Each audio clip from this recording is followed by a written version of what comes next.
"Hey, black girl, why the rush?" Ricky Sloan called out. Then he laughed and stepped into Maya Williams's path. Ricky shoved Maya lightly by the shoulder. Maya stumbled on the wet asphalt as four men closed in. Ricky in front, Brent by the pickup, Ty under the dead light, and Noah near the exit.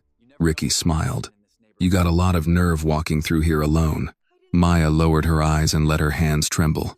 "Please," she whispered, "I don't want trouble. Just let me go home." Brent chuckled.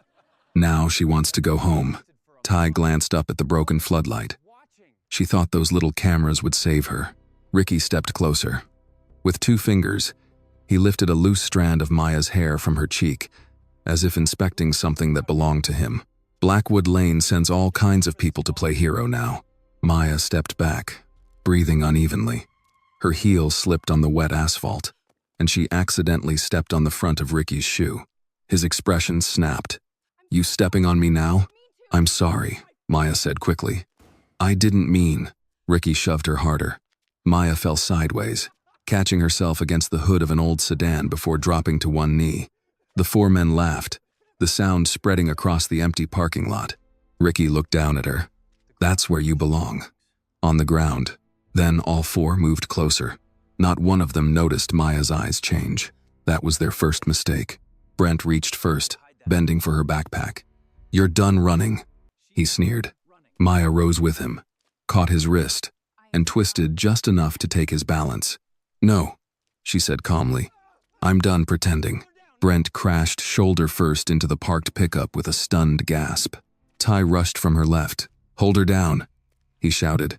Maya stepped inside his reach, shifted her hip, and threw him onto the wet asphalt before he could react. Ricky cursed and charged at her. "You think you're tough?" he barked. Maya ducked under his arm, grabbed the back of his jacket, and drove him into the metal cart return. The crash echoed across the parking lot. "Tough enough," Maya said quietly. Noah froze. Maya turned to him. "Calm now." He raised both hands. "I'm not touching you." "Smart choice," she said. Ricky groaned against the cart return. Brent clutched his wrist. Ty sat on the ground, blinking like a man whose body had betrayed his confidence. Maya adjusted the strap of her black technical backpack and looked up toward the rear awning of the laundromat. Tucked under the corner, hidden behind a broken floodlight, a small black camera watched without blinking. She looked back at the men. "Now we can talk."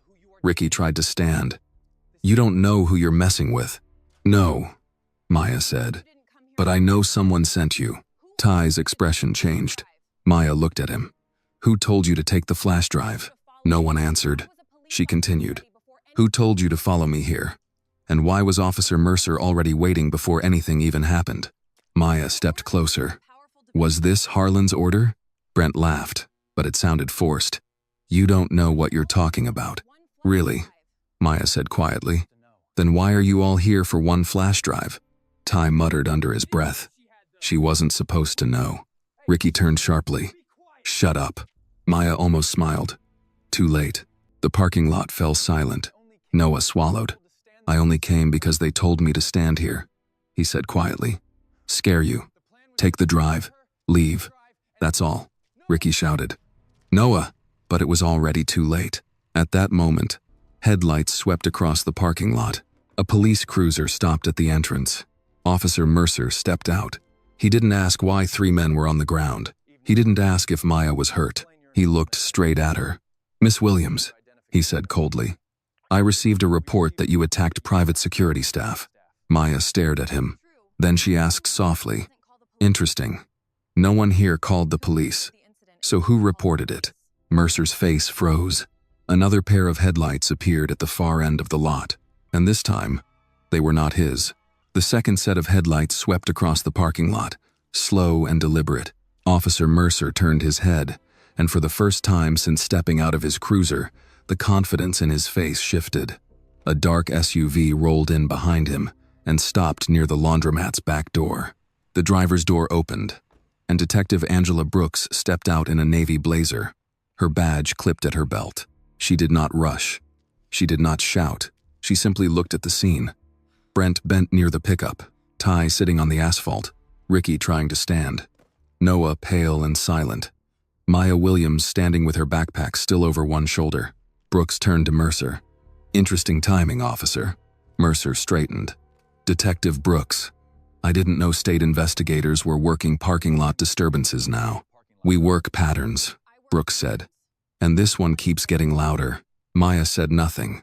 Her breathing had settled. Her hands were still now. Ricky pointed toward her. "She attacked us." Brooks looked at him, then at the camera tucked under the laundromat awning. "Then I guess we'll all be grateful. There's video." Noah lowered his head.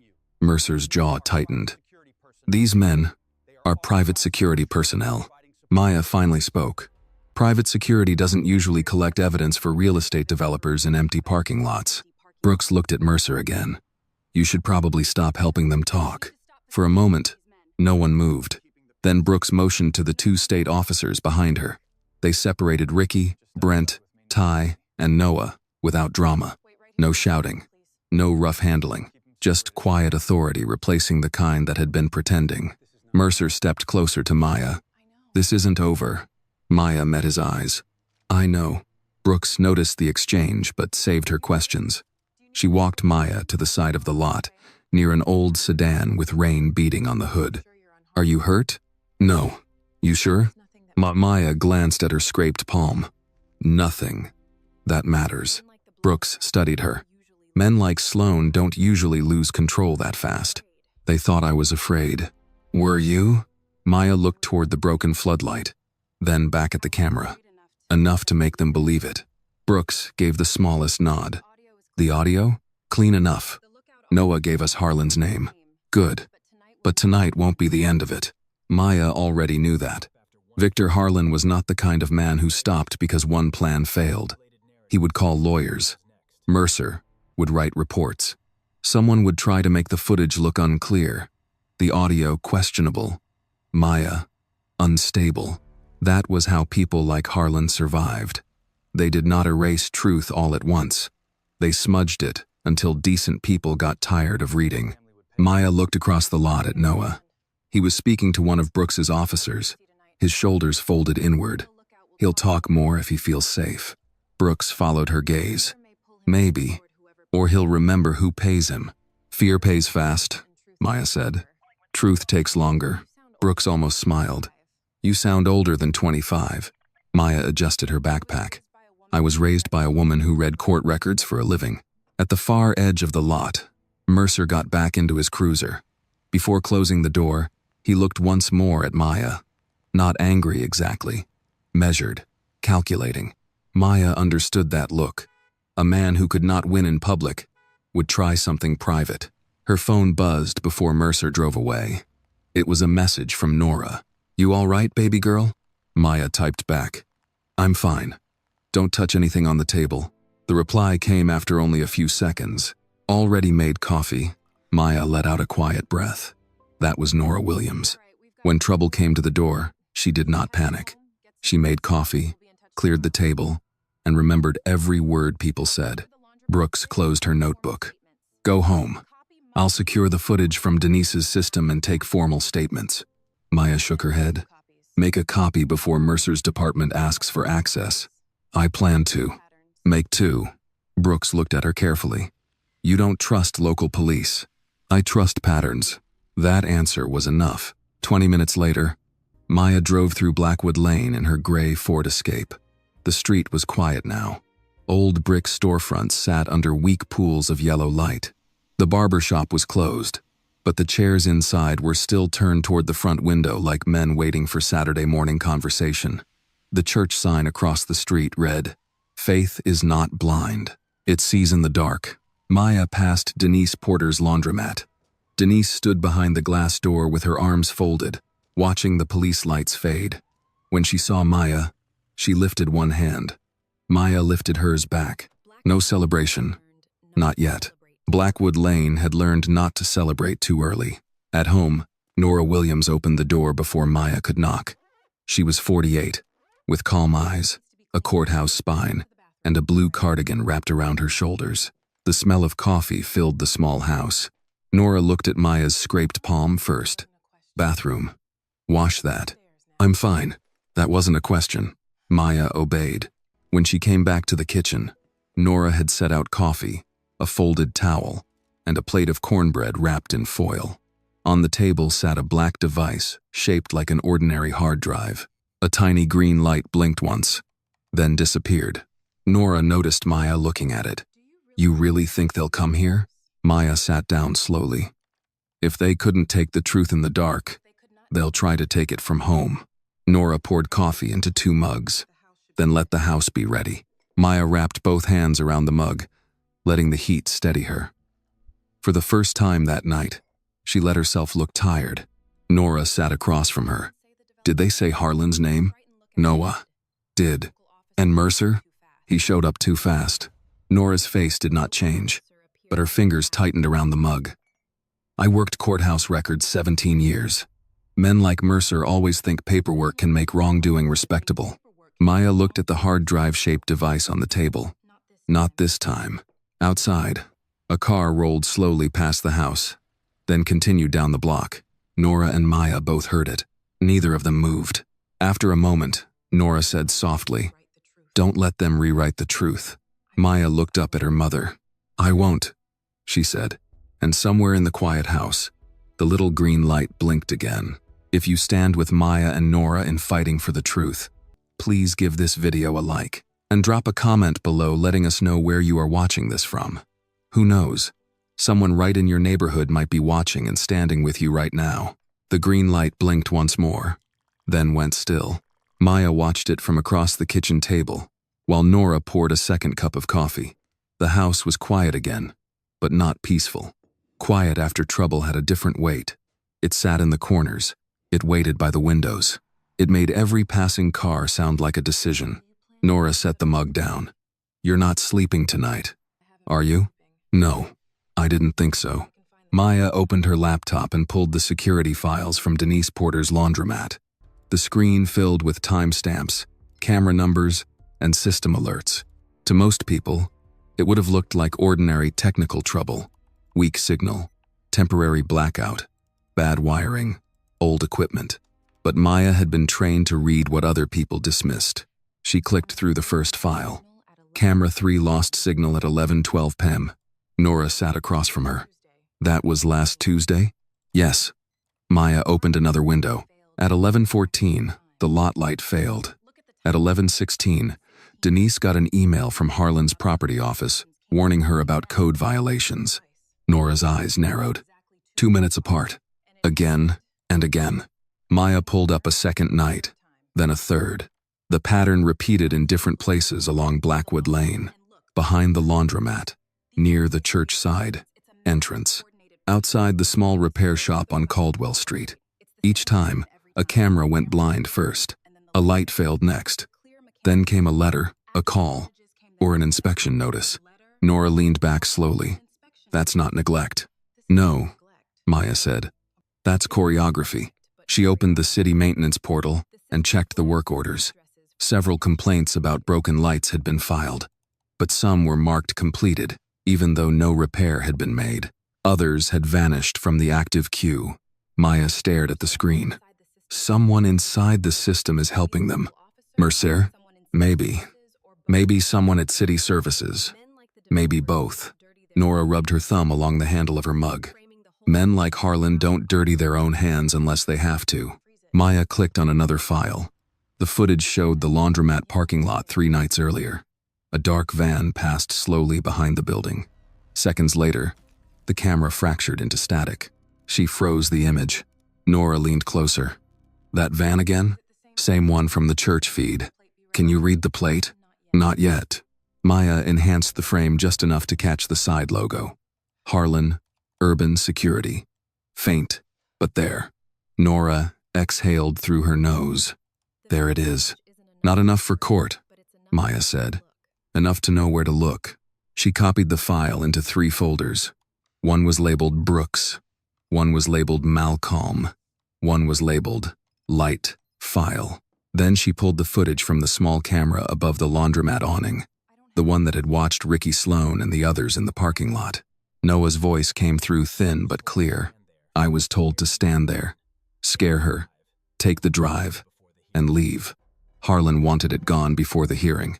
Nora closed her eyes for a moment. Maya watched her mother's face. "You okay?" "I'm angry," Nora said. "There's a difference." Maya almost smiled. Before she could answer, her phone buzzed. "Malcolm Price. You awake?" Maya typed. "Obviously." His reply came fast. "Send me the parking lot clip. Brooks asked me to preserve a media copy off-site." Maya hesitated. Then she sent him an encrypted link. A minute later, Malcolm called. His voice was low, urgent. "Maya, this is bigger than a scare tactic." "I know. No, listen to me." I checked Harlan's recent filings. The hearing is in 4 days, but he's already promised investors demolition access within 30. He needs Blackwood Lane quiet before then. Maya looked toward Nora. "He's selling the future before he owns the land." "Exactly," Malcolm said. "And if this footage goes public too soon, his lawyers will call it edited, staged, emotional, whatever word gets them through one more meeting. So, we don't go public yet. Not unless they force it." Maya's eyes shifted to the black device on the table. "They might." Malcolm paused. "What did you set up?" "Insurance. That word worries me. It should comfort you." "It does not." Nora, hearing only Maya's side, lifted one eyebrow. Maya said into the phone, "If Mercer comes here, be ready to stream." Malcolm went quiet. "You think he'll try your house?" "He showed up too fast tonight. He knows the parking lot plan failed. Men like him don't stop. They change rooms." Malcolm breathed out. "Fan page is ready. Backup page too. I'll keep my phone on." "Good." After she hung up, Nora stood and walked to the front window. She moved the curtain no more than an inch. The street outside was empty, except for parked cars and a porch light across the road. Nora said, "When your grandmother bought her first house, the bank made her bring 3 witnesses to prove she could pay what a white man would have signed for alone." Maya looked up. Nora kept her eyes on the street. She kept every receipt, every tax bill, every letter. She used to say, "Paper remembers when people lie." Maya looked down at the folders on her screen. "Then we'll make the paper remember." Nora turned from the window. "And the cameras." "And the cameras." For the next hour, they worked in silence. Nora sorted old community documents Denise had brought over earlier. Inspection notices, certified letters, property offers, complaints marked unresolved. Maya matched them with camera outages and vehicle sightings. The pattern grew clearer until it no longer felt like suspicion. It felt like architecture. Near 2 in the morning, Maya found the strongest connection yet. A complaint filed by Reverend Marcus Bell at 9:08 a.m. appeared in the city system. At 9:43 a.m., someone accessed it from a police department terminal. At 10:17 a.m., Harlan's office sent the church a warning letter about structural compliance concerns. Maya sat back. "There." Nora came behind her. "What is it?" Mercer's department touched the complaint before Harlan's office sent the letter. "Can you prove whose login?" "Not yet. But you can prove the door it came through." Maya nodded. "Yes." Outside, dawn began to pale the windows. The first birds called from the oak tree near the curb. Blackwood Lane would wake soon. Coffee makers, work trucks, church volunteers, older men gathering near the barber shop to argue about the Falcons like it was a civic duty. To them, it would look like another ordinary morning. But Maya knew better. By sunrise, she had a timeline, a suspect path, a recorded admission, and a reason Harlan needed the drive gone. She closed the laptop and looked at Nora. "We take this to Brooks today." Nora gathered the empty mugs. "And after that?" Maya glanced at the silent black device on the table. "After that," she said, "we wait for Mercer to make his mistake." By 9 that morning, Blackwood Lane looked almost ordinary. Denise Porter had unlocked the laundromat and propped the front door open to let out the warm smell of detergent and dryer sheets. Mr. Holloway, who ran the repair shop, stood outside with a paper cup of coffee, pretending not to watch the street. Across from him, 2 women from the church carried folding chairs through the side entrance for the community meeting. Maya parked her gray Ford Escape beside the curb and sat for a moment with both hands on the wheel. Nora, in the passenger seat, glanced at her. "You have the files?" "3 copies. Your temper?" Maya looked at her mother. Nora lifted one eyebrow. I asked a simple question. Maya almost smiled. Locked away. Good. Men like Victor Harlan rent rooms in other people's anger. The church basement smelled of coffee, old wood, and lemon cleaner. People filled the folding chairs slowly. Many of them dressed nicer than a weekday meeting required. Older men wore pressed shirts. Women carried purses in their laps like shields. The room had the uneasy politeness of people who knew their lives were being discussed by men who would never have to live them. Reverend Marcus Bell greeted Maya near the back. Morning, Miss Williams. Reverend. He nodded toward Nora. Mrs. Williams. Always good to see you. Nora smiled. Wish it were under lighter circumstances. That's when faith earns its keep, he said. Malcolm Price stood near the coffee table with his phone turned face down, watching everyone. When Maya approached, he lowered his voice. Brooks got the files? She has them. And the parking lot clip? Preserved. Good. Harlan's coming. As if summoned by his name, Victor Harlan entered the room. He wore a tailored gray suit, polished shoes, and the kind of smile that made people feel rude for distrusting it. Two lawyers followed him, along with a woman carrying presentation folders. Officer Dale Mercer stood near the doorway in uniform, arms relaxed, face unreadable. Harlan moved through the room slowly, shaking hands, calling older men sir, and older women ma'am. He remembered names. He asked about knees, church fundraisers, grandchildren who were fully grown now. He was good. Maya had to give him that. He knew how to make pressure sound like concern. When he reached Nora, he held out his hand. Mrs. Williams, I've heard good things. Nora looked at his hand, then shook it once. People often hear what benefits them. His smile did not break, but his eyes sharpened. A courthouse woman. I should have guessed. I kept records, Nora said. That makes some men uncomfortable. Maya watched him file that away. Reverend Bell opened the meeting with a short prayer, then gave the floor to Harlan. The developer stepped forward with easy confidence. I know change is difficult, Harlan began, especially in a place with as much history as Blackwood Lane. I respect that history. Truly, I do. But respect cannot mean allowing a neighborhood to decline when there is an opportunity to restore it. A few people shifted in their seats. He continued. The Haven at Blackwood will bring jobs, safer streets, better lighting, improved storefronts, and increased property value. I am not here to erase Blackwood Lane. I am here to help it finally be seen. The words landed softly, almost beautifully. Maya felt Nora glance at her, as if to say, there it is. Harlan gestured to the folders.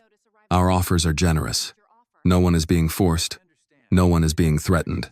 We simply believe this community deserves a future. Denise stood. Then why did my inspection notice arrive the morning after I refused your offer? Harlan turned to her with practiced sympathy. Miss Porter, city inspections are independent. I understand the timing feels frustrating. Mr. Holloway raised his hand. And my shop? Same timing. Again, sir.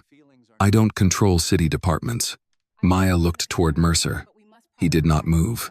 Reverend Bell said, Mr. Harlan, many here feel pressured. I regret that anyone feels that way. Harlan replied. But feelings are not facts. That line stirred the room. Maya stood. She did not raise her voice. Then let's talk about facts. Harlan turned toward her. Miss Williams, isn't it? Yes. The technician. For now. A faint smile moved across his face. Go ahead. Maya held her tablet at her side. Why do security cameras on Blackwood Lane lose signal minutes before your office sends letters to the same residence? The room went still. Harlan chuckled lightly. I'm afraid I don't follow. Camera 3 behind Denise's laundromat lost signal at 11:12 p.m. 2 minutes later, the lot light failed. 2 minutes after that, your office sent her a code warning. The same pattern happened at the church, the repair shop, and Caldwell Street. One of Harlan's lawyers leaned toward him, whispering. Harlan kept smiling. Young lady, old neighborhoods have old wiring. That is not a conspiracy. No, Maya said. Old wiring fails randomly. This fails on schedule. A murmur moved through the room. Mercer stepped forward. Miss Williams, unless you have certified evidence, you should be careful making public accusations. Maya looked at him. Certified by whom, officer? The same department terminal that accessed Reverend Bell's complaint before Harlan's office sent the church a warning letter? Mercer's expression tightened. Harlan lifted one hand as if calming a child. Miss Williams, I admire passion, but passion can become reckless. You are young. I would hate to see you damage your own future by misunderstanding systems that are more complicated than they appear. Nora's voice came from behind Maya. She understands systems just fine. Harlan looked toward Nora. I'm sure you believe that. Maya took one step forward. You said you want Blackwood Lane to be seen. Then you should welcome cameras, records, public hearings, and independent review. Harlan's smile thinned. Transparency matters, of course. Good, Maya said. Then you won't object when Detective Brooks reviews the footage, the work orders, the access logs, and the timing of every letter your office sent. For the first time, Harlan did not answer quickly. Denise folded her arms. Mr. Holloway sat straighter. Reverend Bell watched the room change, one breath at a time. Malcolm, near the coffee table, quietly turned his phone face down again. But Maya saw his thumb move. He was taking notes. Harlan finally said, You are making a mistake. Maya met his eyes. No, I'm documenting one. The room fell silent. Harlan closed his folder with gentle precision. I think this meeting has become unproductive. Reverend Bell stepped forward. Truth often feels that way to people who came prepared for performance. A few people murmured approval. Harlan looked around the basement, and for one brief second, Maya saw the mask slip. Not anger exactly. Calculation. The look of a man realizing the room he expected to own had begun to leave him. Then the smile returned. Ladies and gentlemen, he said, my door remains open. Nora spoke softly, but everyone heard her. So does the record. Harlan's eyes flicked to her, then to Maya. He gave a small nod, turned, and walked out with his lawyers behind him. Mercer lingered by the door. As Maya passed him, he said quietly, You're putting your mother in a difficult position. Maya stopped. Is that concern or a warning?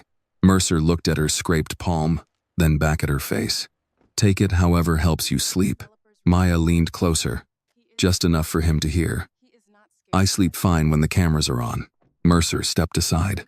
Outside, sunlight hit the church steps, bright and almost ordinary. But Maya knew better now.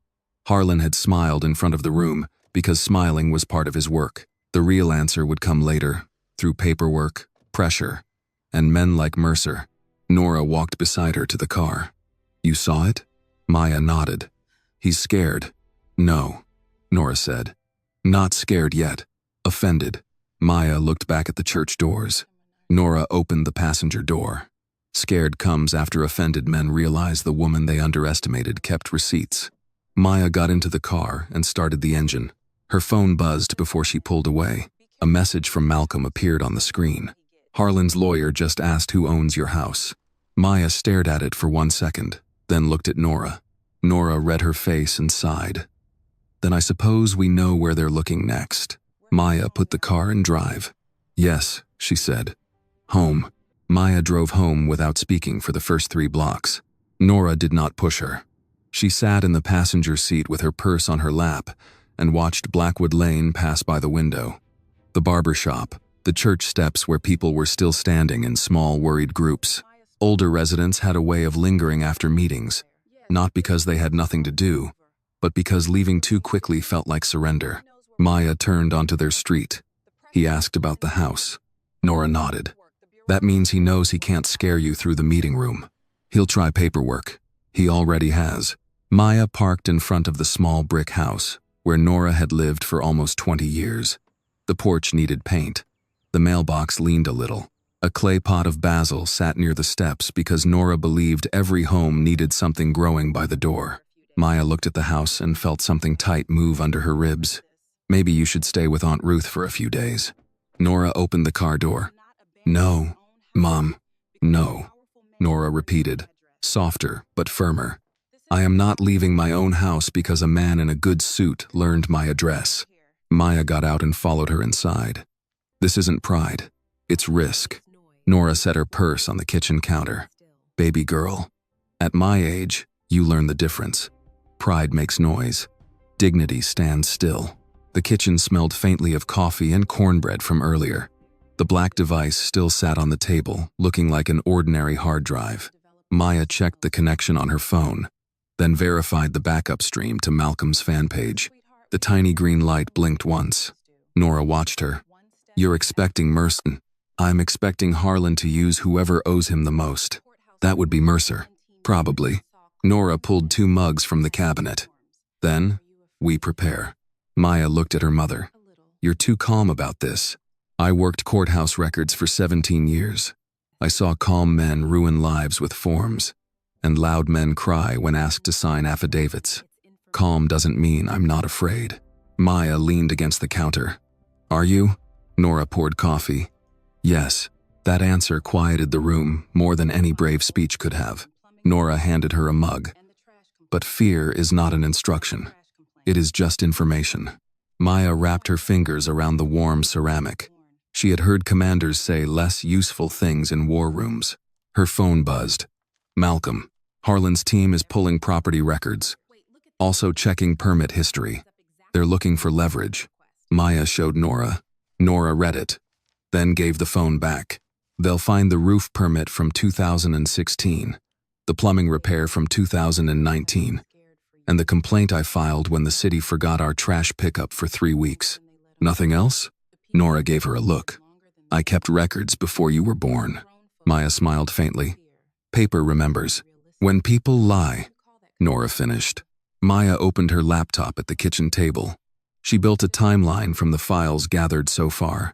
Camera outages, lighting failures, Harlan letters, inspection notices, city logins, security van sightings, and Noah's recorded statement.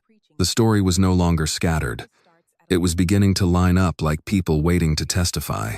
Nora sat across from her with an old cardboard folder. These are from Blackwood Lane's neighborhood association.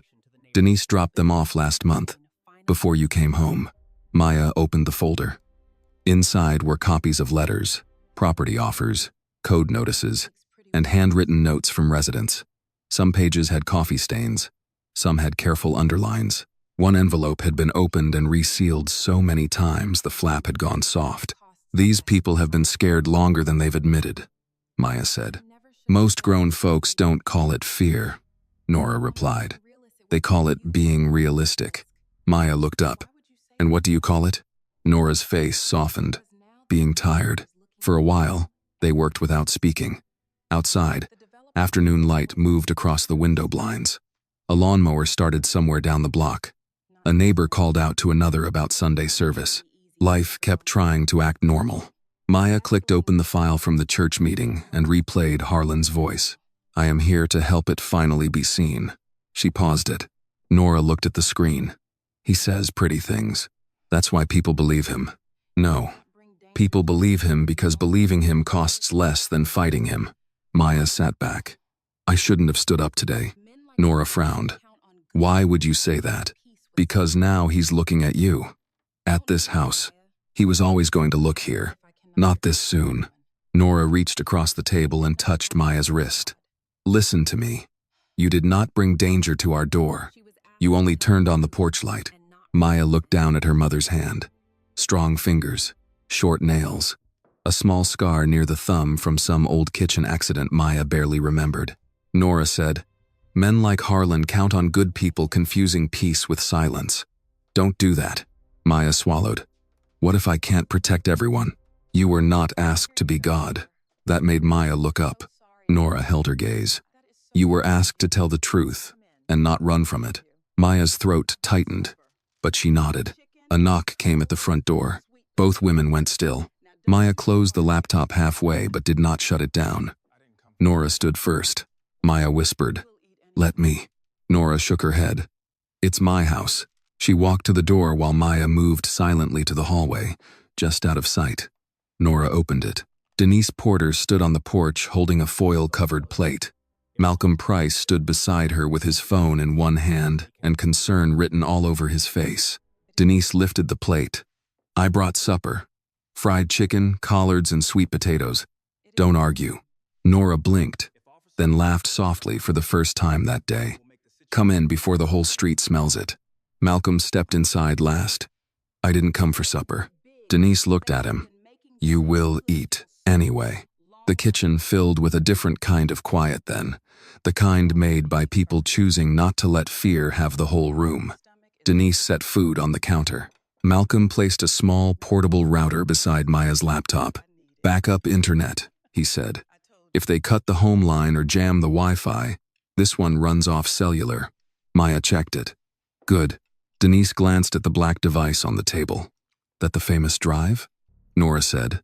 One of them. Malcolm looked at Maya. You know, if Mercer comes here, the second you press that button, this goes bigger than a neighborhood fight. Maya nodded. That's the point. Denise crossed her arms.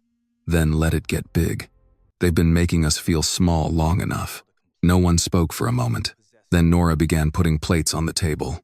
Eat first. Revolutions on an empty stomach make people foolish. They ate because Nora insisted. The food was warm, familiar, Southern in the way that carried memory without asking permission.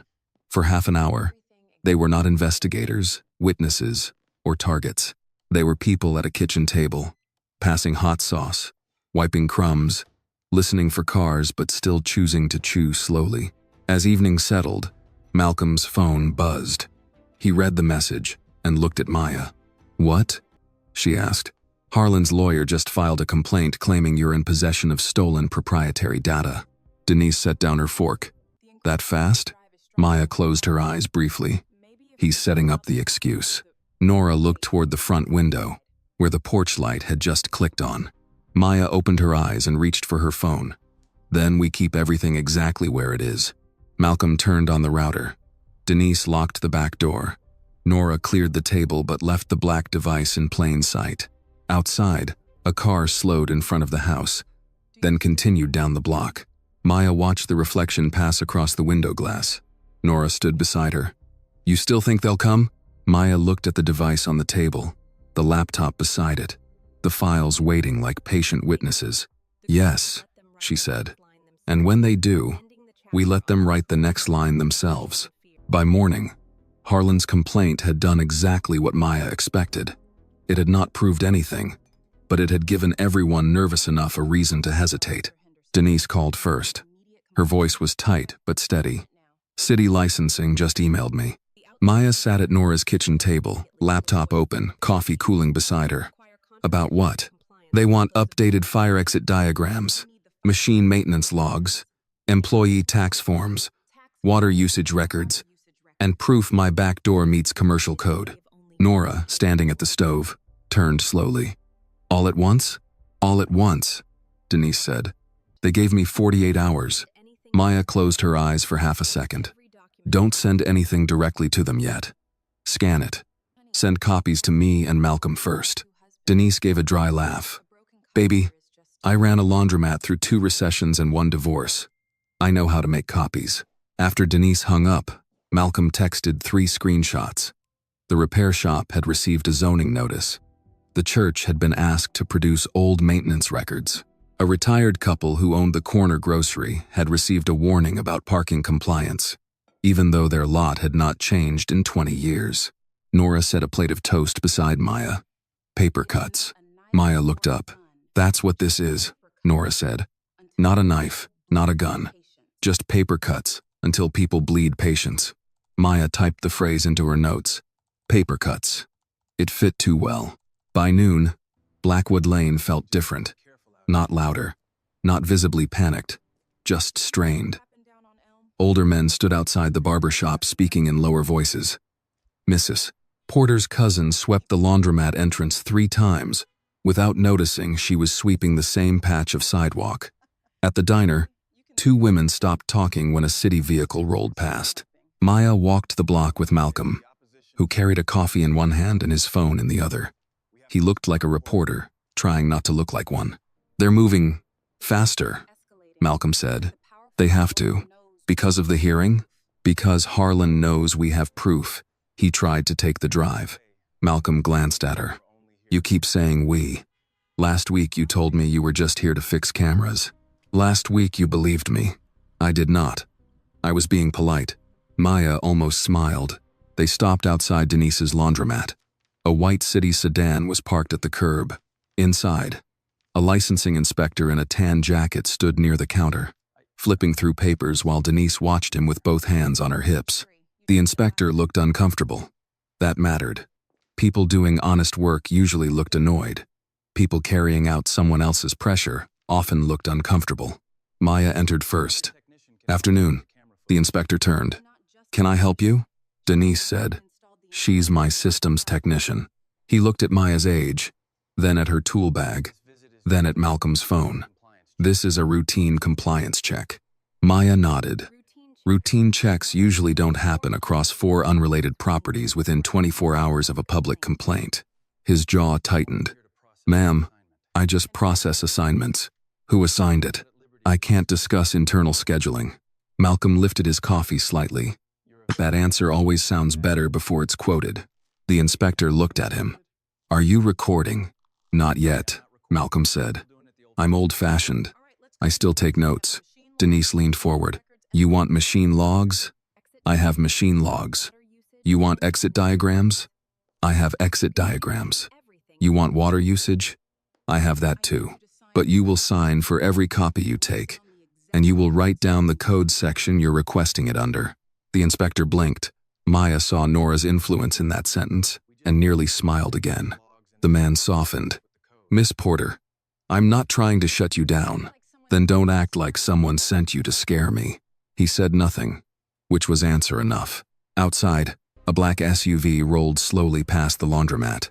Harlan Urban Security was printed on the side in silver letters. It did not stop. It did not need to. Malcolm watched it go. They want everyone to see the logo. Maya nodded. A billboard with tinted windows. Her phone buzzed. Detective Brooks, meet me at the church. Bring what you have on the inspections. When Maya and Malcolm arrived at the church basement, Reverend Bell was waiting with folders spread across a folding table. Brooks stood beside him in a navy blazer, reading through the notices with a face that gave away little. Reverend Bell greeted Maya with a tired smile. Miss Williams, I thought retirement would be when I started worrying about roof leaks, not legal language. You're not retired, Reverend. At my age, every Monday feels like a negotiation. Brooks tapped one of the papers. These notices were generated from different departments, but the formatting is almost identical. Same phrasing, same deadline, same attachment style. Maya leaned over the table. Central template? Or one person feeding requests through multiple offices, Brooks said. Malcolm placed his printed screenshots beside the folders. Can that person be tied to Mercer? Not yet, Brooks said. But we can tie some of the complaint access to his department. Maya pointed to the church notice. Reverend Bell filed his complaint at 9:08. Police department terminal opened it at 9:43. Harlan's office sent the warning at 10:17. Brooks looked at her. That's the strongest thread. It's still a thread. Threads become ropes when enough people pull. Reverend Bell folded his hands. Then tell us where to pull. Brooks looked around the basement. Do not destroy anything. Do not confront city employees alone. Do not post the full evidence yet. Keep copies off-site. If anyone comes asking for original drives, call me before handing over anything. Malcolm cleared his throat. And if someone comes without asking? Maya answered before Brooks could. Then we let them show who they are. Brooks's eyes moved to Maya. Careful. You're walking a line. I know where it is. The detective held her gaze for a second longer than necessary. I suspect you do. A silence passed between them. Brooks had questions about Maya, about the way she moved in the parking lot, about how a 25-year-old technician handled trained security men without panic, but she did not ask. Not yet. The basement door opened, and Officer Mercer walked in. Conversation died. He wore his uniform like a warning. Reverend Bell, I heard there was concern about city notices. Thought I'd stop by and reassure everyone this is routine. Brooks turned slowly. You seem to arrive quickly when no one calls you. Mercer's mouth tightened. Detective. Maya stood at the table, saying nothing. Mercer looked at the folders. People get confused when paperwork piles up.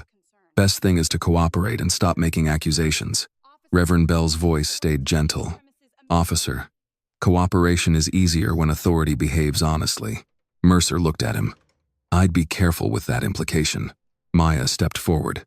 Is that official advice? Mercer turned to her. Miss Williams, you have made yourself very visible. That was the point. Visibility cuts both ways. Maya nodded once. So does evidence. For a moment, Mercer's eyes hardened. Then he smiled without warmth. I hope your mother understands how serious this is becoming. The room changed. Malcolm stopped moving. Reverend Bell's face darkened. Brooks took one step toward Mercer. Maya did not raise her voice. Leave my mother out of your mouth. Mercer lifted both hands slightly. Just concern. No, Maya said. That was a warning pretending to be concern. Brooks said, Officer Mercer, you should go. Mercer looked at her, then at Maya, then at the folders on the table. Of course. Wouldn't want to interrupt. He left as quietly as he had entered. Only after the door shut did Reverend Bell exhale. That man carries a storm in his pocket. Maya looked down at the notices, the dates, the signatures, the paper cuts. Brooks said, he just made a mistake. Maya nodded, but her mind had already moved ahead to the black device on Nora's kitchen table, the one shaped like a hard drive. No, she said softly. He's about to. Brooks stayed behind after Mercer left. For nearly 10 seconds, nobody in the church basement spoke. The old fluorescent lights buzzed softly overhead. Coffee cooled in paper cups. The folders on the table looked harmless, but Maya knew better now. Paper could threaten. Paper could corner. Paper could lie in a clean font. Detective Brooks picked up one of the inspection notices. We need to stop chasing their paperwork and start proving who is feeding it. Malcolm leaned against the wall. You mean Mercer? I mean whoever used official access to help Harlan pressure this neighborhood, Brooks said. If that's Mercer, the records will say so. Maya opened her laptop. Then, we start with access logs. Brooks watched her fingers move over the keyboard. You have access to city maintenance data? Public-facing work orders, not police systems. And the rest? Maya looked up. Metadata. Brooks did not smile, but her eyes sharpened. Show me. Maya pulled up the video files from Denise's laundromat, the church side entrance, and the repair shop. Each clip had 2 stories. One was visible, static, blackout, dropped signal. The other lived beneath the image.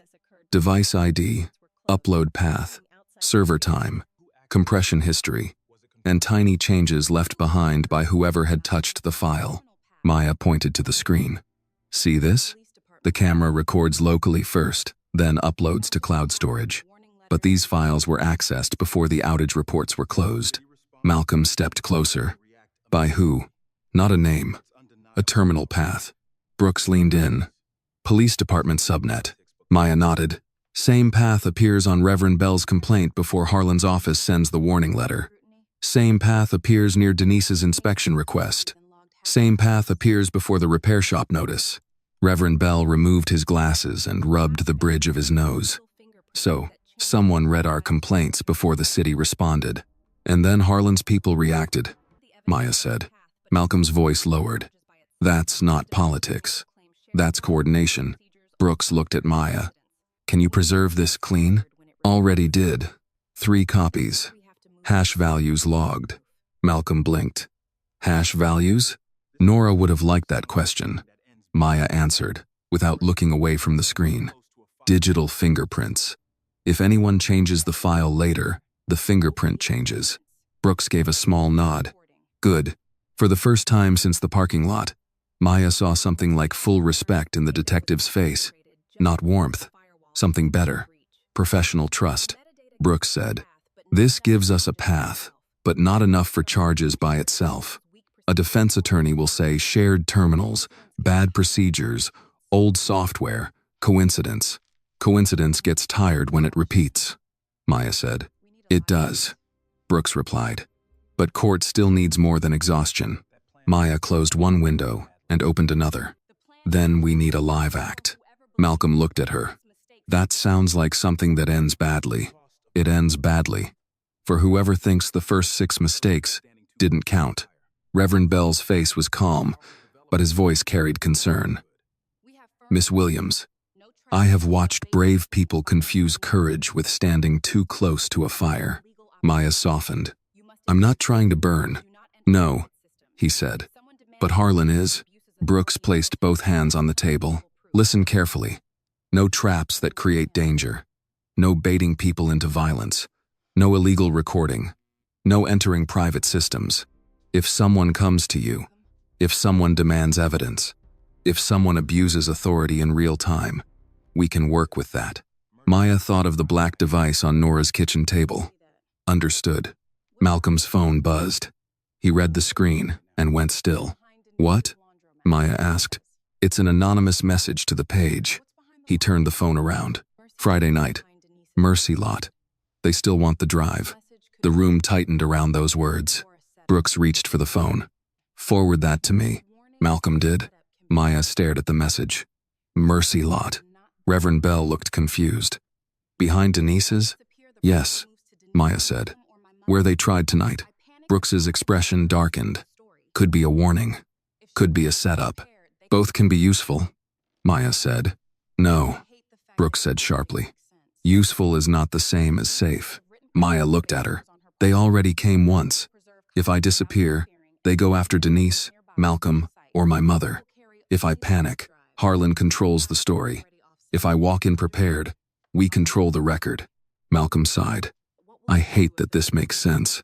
Brooks looked from Maya to Malcolm, then to Reverend Bell. If this happens, it happens under rules. Denise gives written permission for cameras on her property. Malcolm preserves copies but does not interfere. I station state units nearby, out of sight. Maya carries no real evidence. The drive is fake.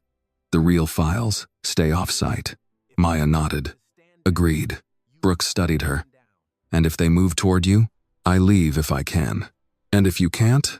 Maya's eyes stayed steady. Then I stop them without giving them the headline they want. Brooks heard the answer behind the answer. You're trained. The basement went quiet.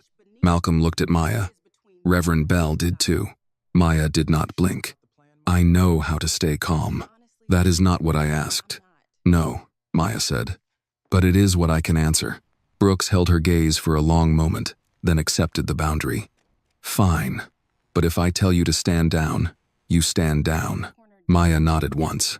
Later that afternoon, they gathered at Denise's laundromat. Denise signed the permission form with a black pen and a firm hand. These cameras are on my building, she said.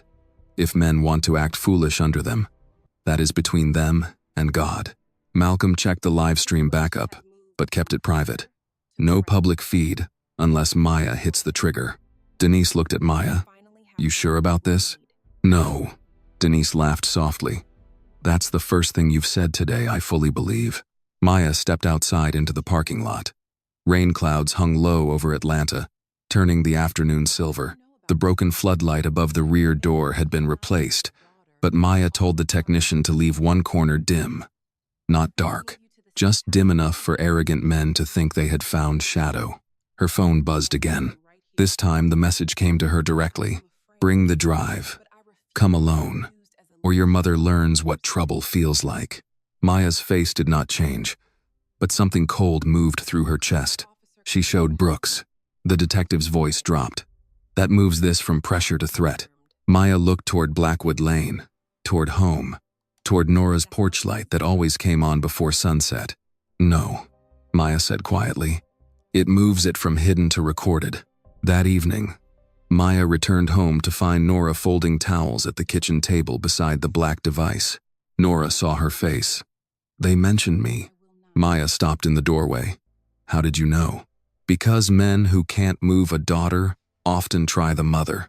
Maya sat across from her. I can tell Brooks to move you somewhere safe. Nora folded another towel. This is somewhere safe. Mom. Nora set the towel down. Maya, I am afraid. I told you that. But I will not be used as a leash around your neck. The words landed deep. Maya looked at the device on the table, then at her mother. If Mercer comes here, Nora finished for her. The house will be ready. Outside, the porch light clicked on. Maya checked the phone trigger, the backup router, the cloud folder, and Malcolm's emergency stream. Every signal was green. Every file had a copy. Every copy had a witness. For once, the truth was not alone. Nora reached across the table and squeezed Maya's hand. Don't let them rewrite the truth. Maya held her mother's hand for one quiet second. I won't, she said. And somewhere in the system, in timestamps and access logs and metadata that did not care who was rich, powerful, or afraid, the story of Blackwood Lane kept writing itself. Friday morning arrived with a low gray sky and the smell of rain hanging over Blackwood Lane. Maya slept for less than 2 hours, but when she came into the kitchen, Nora had already made coffee and set out toast with peach preserves. The black device still sat on the table, quiet and ordinary, pretending to be nothing more than a hard drive. Nora looked at her daughter's face. You're meeting Brooks? After I stopped by City Hall. Nora paused. Why City Hall? Harlan's lawyers filed a complaint. I want to see what they put on paper before Mercer tries to wear it like a badge. Nora handed her a mug. Take Malcolm. I don't need a babysitter. No, you need a witness. Maya accepted that without argument. By 10, she and Malcolm walked through the marble hallway of Atlanta City Hall. The building smelled like floor polish, old paper, and public patients wearing thin. People moved through security, clutched folders, waited under fluorescent lights, and spoke in careful voices. It was a place where ordinary citizens came hoping rules meant the same thing for everyone. Maya knew better, but hope still deserved respect. Malcolm checked his phone. Brooks says Harlan's complaint is vague, claims stolen proprietary data, unauthorized surveillance, harassment of private personnel. Convenient words. Expensive ones. They reached the records window, where a clerk with silver glasses recognized Nora's last name and softened a little when Maya introduced herself. The woman handed over copies of public filings after Maya signed the request form. Malcolm scanned the first page. They're setting up the house search. Maya read over his shoulder. Reasonable concern that private commercial data is being stored at a residential location. Mercer could use that. He will. A voice behind them said, Miss Williams. Maya turned. Victor Harlan stood in the hallway in a charcoal suit, holding a leather folder. 2 attorneys stood several feet behind him. He looked as polished as he had in the church basement, but the smile he wore now was thinner, built more for cutting than charming. Mr. Harlan, Maya said. Malcolm lifted his phone slightly, not recording openly, just reminding everyone he could. Harlan noticed. Mr. Price, always searching for a headline. Only when men in suits write one for me. Harlan ignored him and looked at Maya. You've had a busy week, so have your lawyers. They bill by the hour. I try to keep them useful. Maya held up the filing. Is this your idea of useful? My idea of useful is preventing reckless accusations from damaging a lawful development project. Lawful things don't usually need parking lot collectors. His eyes cooled. You assaulted private security personnel. They tried to take a drive that didn't belong to them. A drive containing stolen information, perhaps. Perhaps is doing a lot of work for you. Malcolm coughed once to hide a laugh. Harlan stepped closer, lowering his voice enough that only Maya and Malcolm could hear. You are young, Miss Williams. That can be a gift. It can also make a person confuse attention with power. Maya did not move. Power is needing 4 men and a police officer to scare 1 technician. For the first time, Harlan's smile disappeared, only for a second. Then it returned. I have seen people like you before, he said. Bright, angry, certain the world is waiting to applaud their courage. Most discover the world has bills, mortgages, medical debt, aging parents, and very little patience for noble gestures. Maya's expression stayed calm, but Malcolm saw her fingers tighten around the folder. Harlan continued. Your mother owns that house, correct? Malcolm's face hardened. Careful. Harlan glanced at him. Public record, Maya said. So are court filings. So are inspection histories. So are access logs. Access logs, Harlan repeated softly. You really believe a few technical crumbs can stop a project years in the making? I believe crumbs lead somewhere when the rats get careless. The hallway noise seemed to drop around them. One attorney behind Harlan shifted. as if he wished his client would stop talking. Harlan smiled again, but now there was no warmth left in it. I offered Blackwood Lane a future. You offered them a price. Some people know when to take one, and some people remember when their homes weren't for sale. Harlan looked past her toward the record's window, then back. Nostalgia is expensive, Miss Williams. So is arrogance. His jaw flexed. Maya stepped closer this time. Her voice stayed low, clear, almost gentle. You don't want Blackwood Lane seen. You want it emptied. You want the church quiet. Denise tired. Reverend Bell buried in forms. And my mother worried enough to tell me to stop. Harlan said nothing. Maya continued. But here's what you keep missing. People over 45 have lived long enough to know when politeness is being used as a weapon. They may move slow. They may speak soft. But they remember names, dates, signatures, and who smiled while trying to take what wasn't his. Malcolm stopped pretending not to record. His phone was angled now. Screen dark, but active. Harlan saw it. His eyes moved to the phone, then back to Maya. You are making this personal, he said. No, Maya replied. You did that when your people mentioned my mother. At that, the mask slipped again. I did not authorize threats. Maya's eyes sharpened. I didn't say threat. Silence. The attorney behind Harlan finally stepped forward. Mr. Harlan, we should go. Maya watched Harlan realize what he had given away. Not a confession, not enough for court, but enough to show he knew more than he should. Malcolm lowered his phone. That was interesting. Harlan looked at him with open contempt. Post that, and you'll hear from counsel. Malcolm smiled. At my age, hearing from counsel counts as cardio. Maya almost smiled, but kept her eyes on Harlan. He leaned in one final time. Walk away before your life becomes smaller than this neighborhood. Maya answered. My life got bigger the moment you thought I'd scare easy. Harlan turned and walked down the hallway with his attorneys following close. His shoes struck the marble in clean, expensive taps. Malcolm waited until he was gone. He knew about the message. Yes. He also knew Mercer might use the house complaint. Yes. And you let him say just enough to prove it. Maya folded the filing and placed it in her bag. People like Harlan love controlled rooms. Hallways make them careless. Malcolm shook his head. Remind me never to argue with you near a camera. Good advice. Her phone buzzed. Detective Brooks. We got confirmation. Mercer requested preliminary review of your address this morning. No warrant yet. Be ready. Maya showed Malcolm.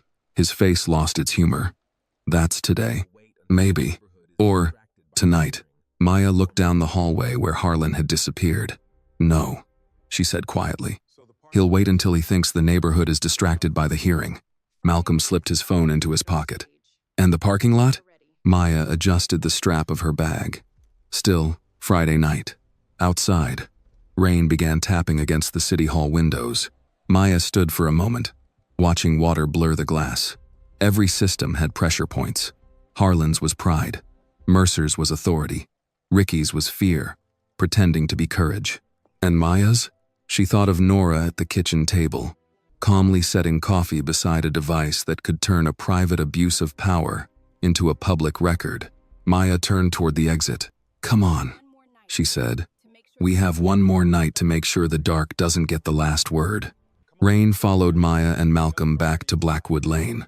Soft at first, then steady enough to turn the sidewalks dark. By the time they reached the church basement, folding chairs were already filling with people who looked like they had slept badly and dressed carefully anyway. That was a Blackwood Lane habit. Trouble might come to your door, but you still put on a clean shirt before answering it. Denise stood near the coffee urn, arms folded, watching the room. Reverend Bell moved from chair to chair, greeting people by name. Nora sat near the back with a yellow legal pad on her lap, writing down every person who came in. Malcolm leaned toward Maya. Your mother taking attendance? She calls it memory with witnesses. Remind me never to disappoint that woman. Maya did not smile. Her eyes moved across the room. Mr. Holloway from the repair shop sat beside his wife, both whispering over a letter from the city. Mrs. Gaines, who owned the corner grocery with her brother, held a folder against her chest. Two men from the barber shop stood near the wall instead of sitting, as if standing made fear less obvious. Reverend Bell called the room to order. "Friends, we are here to speak plainly, not loudly, plainly." That quieted them faster than a gavel. Denise went first. She held up the inspection notice. "They gave me 48 hours to produce records I've kept for 15 years. I can handle that. But I know why they sent it." Mr. Holloway stood next. "My shop got a zoning letter this morning. Says my rear storage might violate access rules. That storage room has been there since my father ran the place. So, sunder, one miser way. One miser two place. One miser way." A woman near the front said, "Maybe we should take the offers." The room shifted. She looked embarrassed but kept going. "I'm not saying Harlan is right. I'm saying I'm tired. My husband's medical bills aren't waiting for justice. If we fight and lose, we may get less later." No one mocked her. No one should have. The fear in her voice was honest, and honest fear deserved respect. Another man said, "She's right. We keep talking about history, but history won't pay property tax." Denise opened her mouth, but Maya touched her arm lightly. "Not yet." Reverend Bell nodded. "Say what needs saying." An older man in a brown jacket stood slowly. "I marched when I was young. I signed petitions. I went to meetings. I buried friends who believed this country would learn faster than it did. I'm not ashamed to say I am tired now." The basement went still. He looked at Maya, not with anger, but with sorrow. "Miss Williams, you are brave. But bravery is easier at 25 than at 68, with a bad hip and a mortgage." Maya felt that. She did not rush to answer. That was one thing older people listened for, whether a young person could respect silence before speaking. Finally, she stood. "You're right," she said. People looked at her, surprised. Maya continued, "It is easier for me to stand up than for someone who has carried this place for 30 or 40 years. I won't pretend otherwise. I don't know what it costs each of you to receive one more letter, answer one more notice, attend one more meeting." The man in the brown jacket lowered his eyes. Maya's voice stayed steady. "I'm not asking you to trust me. I'm asking you not to sign anything until we know why they're in such a hurry." Mrs. Gaines tightened her grip on the folder. "And what if knowing doesn't stop them? Then at least you will make your decision with the truth in front of you, not fear behind you." Malcolm watched from the wall, phone down. He was not recording this. Some moments belonged to a community before they belonged to the world. Nora spoke from the back. "May I?" Reverend Bell nodded. "Always, Mrs. Williams." Nora stood, legal pad in hand. "When my mother bought her first house, the bank made her bring 3 witnesses to prove she could pay what a white man could sign for a loan. She kept every receipt because she knew memory was not enough when people with power started lying." Several older heads nodded. Nora looked around the room. "I am not telling anyone what to risk. I am saying this. Do not let a man rush you out of your own life, and then call your hurry consent." The room breathed differently after that. Denise wiped one corner of her eye and pretended she was adjusting her glasses. "That woman should run every meeting." Reverend Bell smiled faintly. "I've suggested it. She refuses." Maya looked at the people in the room. Detective Brooks has the files. Malcolm has backup copies. The records show a pattern. Tonight, we may get the piece that proves it in real time. Mr. Holloway frowned. "Tonight?" Maya did not give details. "There is a chance. Harlan's people will try to recover what they think is original evidence." A murmur moved through the room. The woman worried about medical bills asked, "Will anyone be hurt?" "No," Maya said. "That is the plan. No one confronts them. No one follows them. No one plays hero. You stay home, keep your porch lights on, and if anyone comes to your door, you call Detective Brooks." Reverend Bell added, "And you call me," Denise said. "And me." Malcolm lifted a hand. "And if you see anything, send it to me after you send it to Brooks." Nora gave him a look. He corrected himself. "Brooks first." A soft laugh passed through the room. Small, brief, but real. Fear hated laughter. It made people human again. Then the basement door opened. Everyone turned. Officer Mercer stood at the top of the steps, rein on his shoulders, one hand resting near his belt. Evening. No one greeted him. Mercer descended slowly. I heard there was another gathering. Thought I'd make sure no one was being misled. Reverend Bell stepped forward. This is a private community meeting. Public safety concerns everyone. Maya looked at him. Public safety didn't concern you much in the parking lot. His eyes moved to her. Miss Williams. I'd be careful repeating accusations. I asked a question. Mercer smiled without warmth. You ask a lot of those. Nora closed her legal pad and stood. Good questions bother the right people. Mercer's gaze shifted to her. Mrs. Williams, I hope your daughter understands the consequences of interfering with an active administrative matter. Maya's body went still. Reverend Bell's voice sharpened. Officer, that sounded personal. Mercer lifted both hands slightly. Not at all. Just concern. Nora stepped into the aisle. She was not tall, not young, not armed with anything but memory and a spine that had outlasted better men than Mercer. Officer, I worked in courthouse records long enough to know when concern is being used as a costume. A few people murmured approval. Mercer's jaw tightened. I came here to prevent confusion. Maya said, You brought it with you. For 1 second, Mercer looked as if he wanted to answer differently. Then he glanced around the room and remembered there were too many witnesses. He nodded once. Have a good evening. When he left, the room stayed silent until the outer door closed. The older man in the brown jacket stood again. His voice was quiet. Miss Williams. Maya turned. I'm still tired, he said. But I won't sign tonight. Mrs. Gaines nodded. Neither will I. One by one, others agreed. Not loudly, not bravely in the movie sense, just with tired voices choosing one more day of courage. Maya felt something move through the room that Harlan had not planned for. People who were afraid, but no longer alone. Reverend Bell closed the meeting with a short prayer. Malcolm helped stack chairs. Denise packed leftover pound cake into foil. Nora walked beside Maya toward the stairs. Outside, rain had slowed to a mist. Maya's phone buzzed. A new anonymous message appeared. Midnight. Mercy Lot. Bring the drive. Come alone. Maya showed it to Nora. Nora read it, then looked toward the wet street where porch lights glowed one by one along Blackwood Lane. They still think darkness belongs to them, she said. Maya slipped the phone into her pocket. Tonight, she said, we show them who's been watching. The message sat on Maya's phone like a stone. Midnight. Mercy Lot. Bring the drive. Come alone. Nora read it once, then again, her face calm in the soft glow from the church porch light. Around them, Blackwood Lane was settling into evening. The rain had stopped, but water still dripped from gutters and tree branches.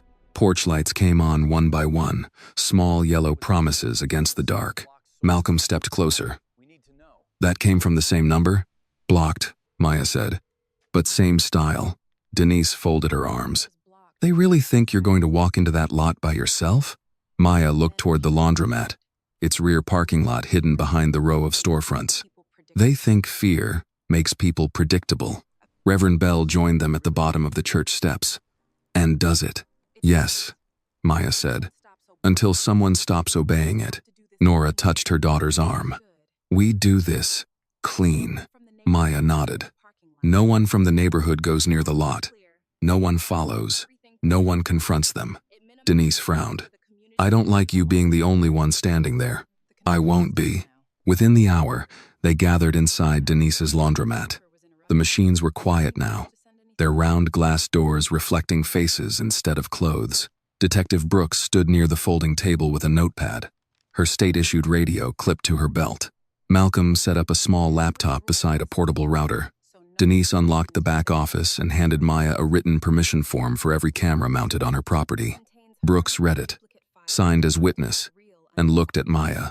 We follow rules. If this becomes a case, I don't want Harlan's attorney pulling it apart because someone got clever. Malcolm glanced up. That felt aimed at me. It was aimed at everyone. Maya placed a black hard drive on the table. This is the decoy. It has harmless duplicate files, enough to look real if they plug it in fast, but nothing original. Brooks looked at it. The actual evidence? Cloud backup. Encrypted. One copy with you. One with Malcolm. One offline. Nora, seated near the counter, said. And one place nobody needs to know about. Brooks looked at her with respect. Mrs. Williams, you are very calm. Nora replied. I am Southern. We often sound calm while planning 3 steps ahead. Denise laughed under her breath. That's the truth. Maya opened a live map of the parking lot. Camera angles. Camera 1 covers the back door. Camera 2 covers the dumpsters and the old pickup. Camera 3 catches the exit lane. The broken floodlight stays off.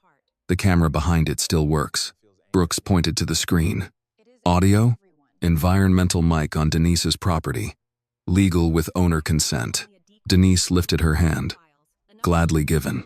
Brooks nodded. My units will be 2 blocks out.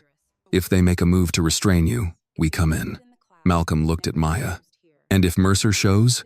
Maya's eyes shifted to the small black device sitting in her open bag, the one that looked exactly like a hard drive. Then we learn how deep this goes. Nora's face tightened, but she did not object. Brooks noticed. You still expect him at the house? Yes, Maya said. If they fail tonight, they'll try to make it official tomorrow. By using Harlan's complaint? Administrative check. Evidence recovery. Unauthorized data storage. Pick the label. Brooks cursed softly. Labels can fool people, not cameras, Maya said. Malcolm tapped his laptop. The home stream is ready. Private until triggered. If Maya hits the button, it goes live to my community page, backup page, and 2 mirrored feeds. Denise whistled. How many people follow that page? Enough, Malcolm said. More if Mercer decides to perform. Nora looked at Maya. You sure you want the house involved? Maya sat beside her. I don't want it, but Harlan already involved it when his lawyer asked who owned it. Nora absorbed that, then nodded once, then let the house tell the truth too. For a moment, no one spoke. The laundromat lights hummed overhead. Outside, a car passed slowly, its headlights sliding across the front windows. Everyone looked. The car kept going. Brooks closed her notebook. Maya, I need to ask you something. If they move on you tonight, can you stay controlled? Maya met her eyes. Yes, that was too fast. I've had practice. Brooks studied her, searching for the part of the answer Maya would not say. Finally, she nodded. Controlled means controlled. No chasing. No proving a point. You defend. You create distance. You let us move. Understood. Malcolm exhaled. I hate that you both sound like this is normal, Nora said. At my age, you learn normal is just trouble that hasn't introduced itself yet. Denise brought out coffee in paper cups and a plate of pound cake wrapped in foil. Eat something. Nobody faces corruption on an empty stomach in my building. Maya accepted a small slice because refusing Denise was harder than facing Ricky Sloan. At 11:15 p.m., the laundromat lights were dimmed. Malcolm moved to his car down the block. Laptop open. Router active. Brooks left through the front, her SUV disappearing toward the staging point. Denise locked the front door but stayed inside near the office camera monitor. Nora went home with Reverend Bell, not because she wanted to, but because Maya asked once, and only once. Before leaving, Nora held Maya's face between both hands. Don't let them turn you into the story they need. I won't. And don't make me come down here in my house shoes. Maya almost smiled. Yes, ma'am. At 11:52, Maya stepped out the back door into the Mercy lot. The parking lot was damp, nearly empty, and quiet enough to hear the buzz of the neon sign above the laundromat. The old pickup sat near the fence. A gray sedan rested under a weak pool of light. The dead floodlight left one corner dark. Maya walked to the center of the lot and stopped. The decoy drive sat in her backpack. Her phone was in her jacket pocket. Her breathing was even.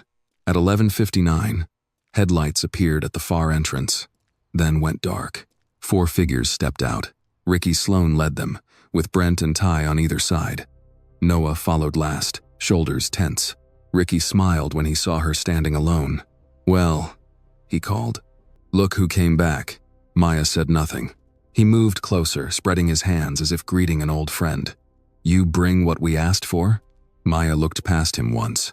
toward the dead floodlight and the hidden camera behind it. Then she looked back at Ricky. "Yes," she said. "But before I hand anything over, we're going to talk about who sent you." "Yes," Maya said. "But before I hand anything over, we're going to talk about who sent you." Ricky Sloan stopped 6 feet away from her, smiling like the night still belonged to him. The Mercy lot sat behind Denise Porter's laundromat, wet from earlier rain and half lit by a tired neon sign. A dead floodlight hung above the back door, useless to anyone who did not know about the small camera hidden behind it. Brent Cole stood near the old pickup. Ty Vance kept glancing toward the utility box. Noah Pike lingered behind them, his hands buried in his jacket pockets. Ricky tilted his head. "You don't get to set terms." Maya's backpack rested on one shoulder. "Then, you don't get the drive." Brent laughed. "Listen to her," Ty said. "Let's not drag this out." Maya looked at him. "You're nervous."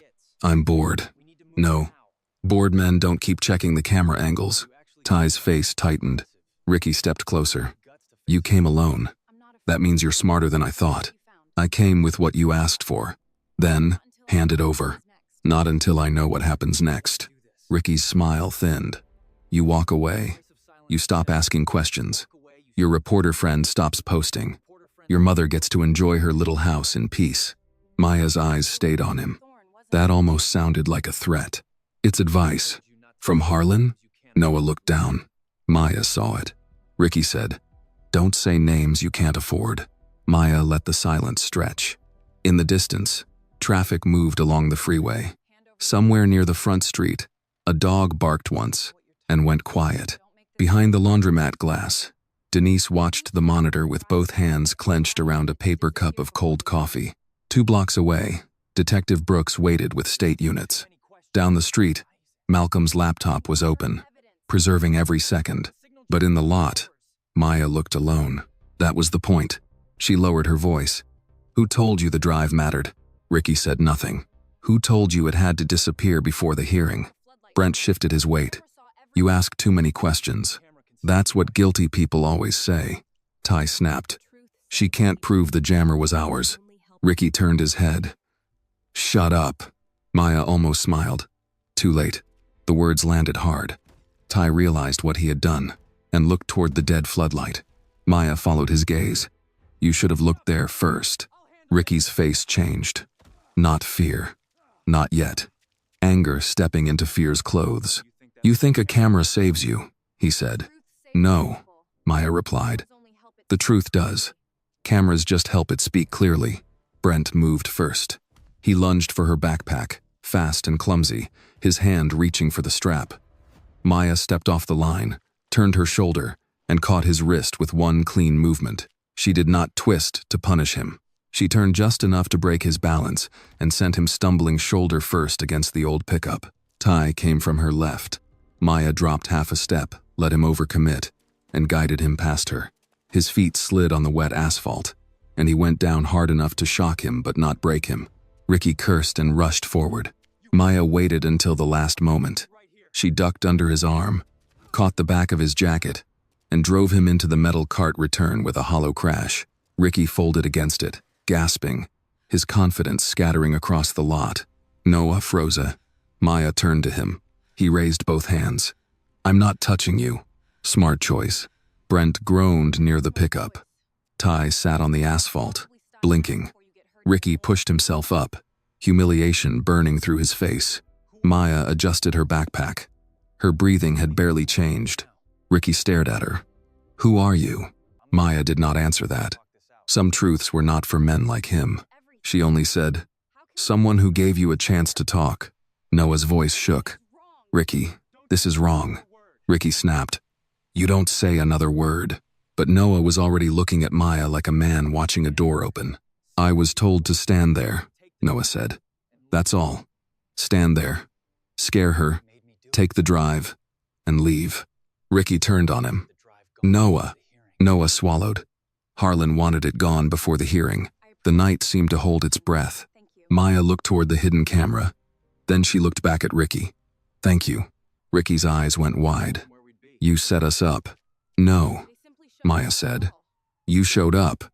A police radio crackled at the lot entrance. Blue light washed over the wet asphalt as Officer Dale Mercer's cruiser rolled in and stopped at an angle. Mercer stepped out with one hand near his belt, his face arranged into official concern. He did not ask why Brent was bent over by the pickup. He did not ask why Ty was on the ground. He did not ask why Ricky looked like a man whose plan had collapsed. He looked straight at Maya. "Miss Williams," Mercer said, "I received a report that you assaulted private security personnel." Maya stood very still. There it was. Not surprise. Confirmation. She let her eyes move from Mercer to Ricky, then back again. "Interesting, officer. No one here called 911. Mercer's jaw tightened. "I suggest you cooperate." "With what?" "With an investigation. Then start by asking why 4 men came here at midnight to take evidence tied to a public hearing." Ricky pointed at her. "She attacked us." Maya looked at Mercer. "Ask him how he knew to report it before it happened." Mercer stepped forward. "Careful." "No," Maya said. "That word is for you." At the far end of the lot, another pair of headlights appeared. A dark SUV turned in slowly, followed by a second vehicle. Detective Angela Brooks stepped out first, her badge visible. 2 state officers behind her. Mercer's face changed before he could stop it. Brooks walked toward them, calm and cold. "Officer Mercer, you seem to have remarkable instincts for arriving at scenes no one officially called in." Mercer straightened. "Detective, I was responding to a disturbance." "From whom?" He hesitated. Brooks looked at the camera above the laundromat. "Before you answer, I should tell you we have audio and video from this property with owner consent." Noah lowered his head. Ricky shut his mouth. Maya watched Mercer process the new shape of the night. The parking lot was no longer a place where he could write the story afterward. The story had already been written in timestamps, camera angles, and careless words. Brooks turned to the state officers. "Separate them. Statements now," Mercer said. "These are private security personnel." Brooks looked at him. "Then they can privately explain why they were attempting to seize evidence." Noah spoke again, quieter this time. "I'll tell you what I know." Ricky hissed his name, but no one listened. Maya stepped away from the center of the lot. The decoy drive was still in her backpack. The real evidence was elsewhere. The truth had survived the dark. Brooks came beside her. "You all right?" "Yes." "You stayed controlled." "I said I would." Brooks glanced toward Mercer, who was standing too still near his cruiser. "He won't stop here." Maya looked past the lot, toward the quiet streets leading home, toward Nora's porch light. "I know," she said. Brooks followed her gaze. "You think he goes to your house?" Maya's face did not change. "I think he already has the excuse." The neon sign buzzed above the laundromat door. Rainwater dripped from the gutter. Around them, the Mercy lot glowed under blue lights. No longer empty, no longer hidden. Maya took out her phone and sent one message to Nora. "Keep everything on the table." The reply came quickly. "Coffee's ready." "Coffee's ready." Maya stared at Nora's message for one quiet second before slipping the phone back into her jacket pocket. Only her mother could make a sentence, that ordinary, sound like a battle plan. Across the Mercy lot, Detective Brooks's state officers had separated Ricky, Brent, Ty, and Noah near their vehicles. Ricky kept talking, too loud and too fast. Brent rubbed his wrist and stared at the ground.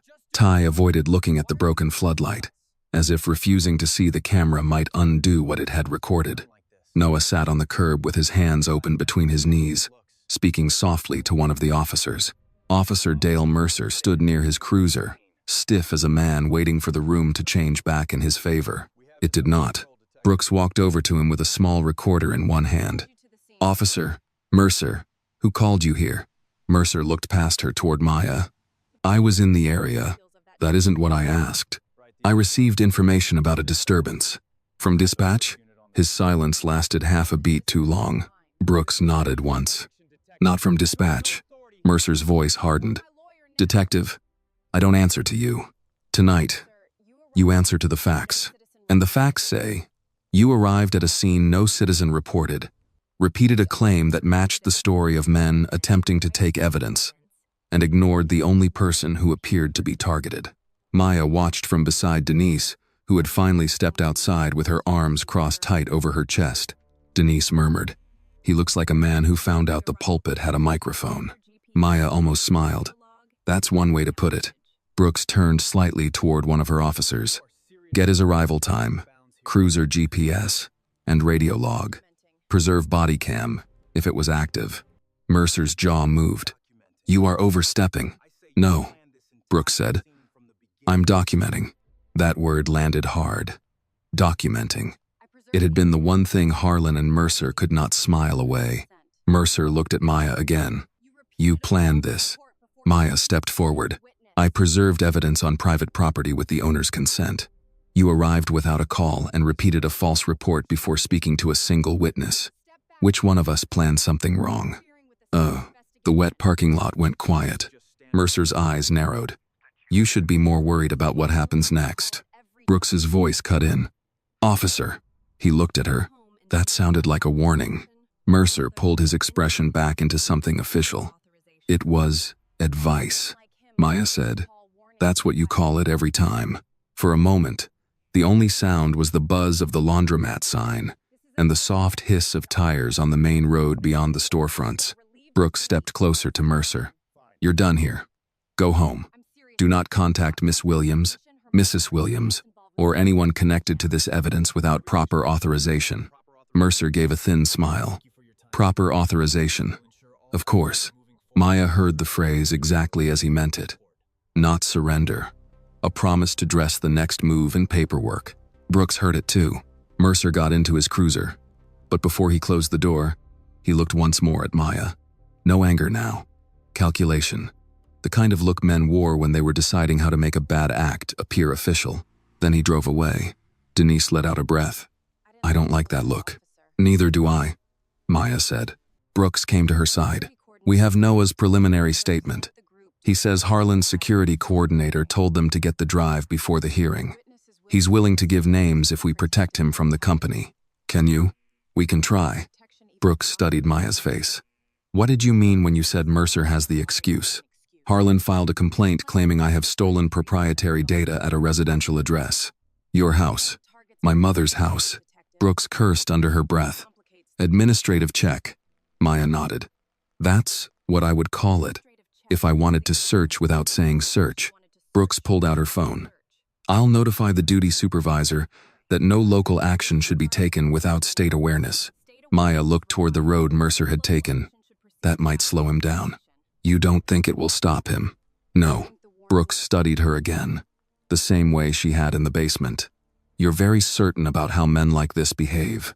"I've met men who thought a title made their conscience optional." Denise glanced at Maya but said nothing.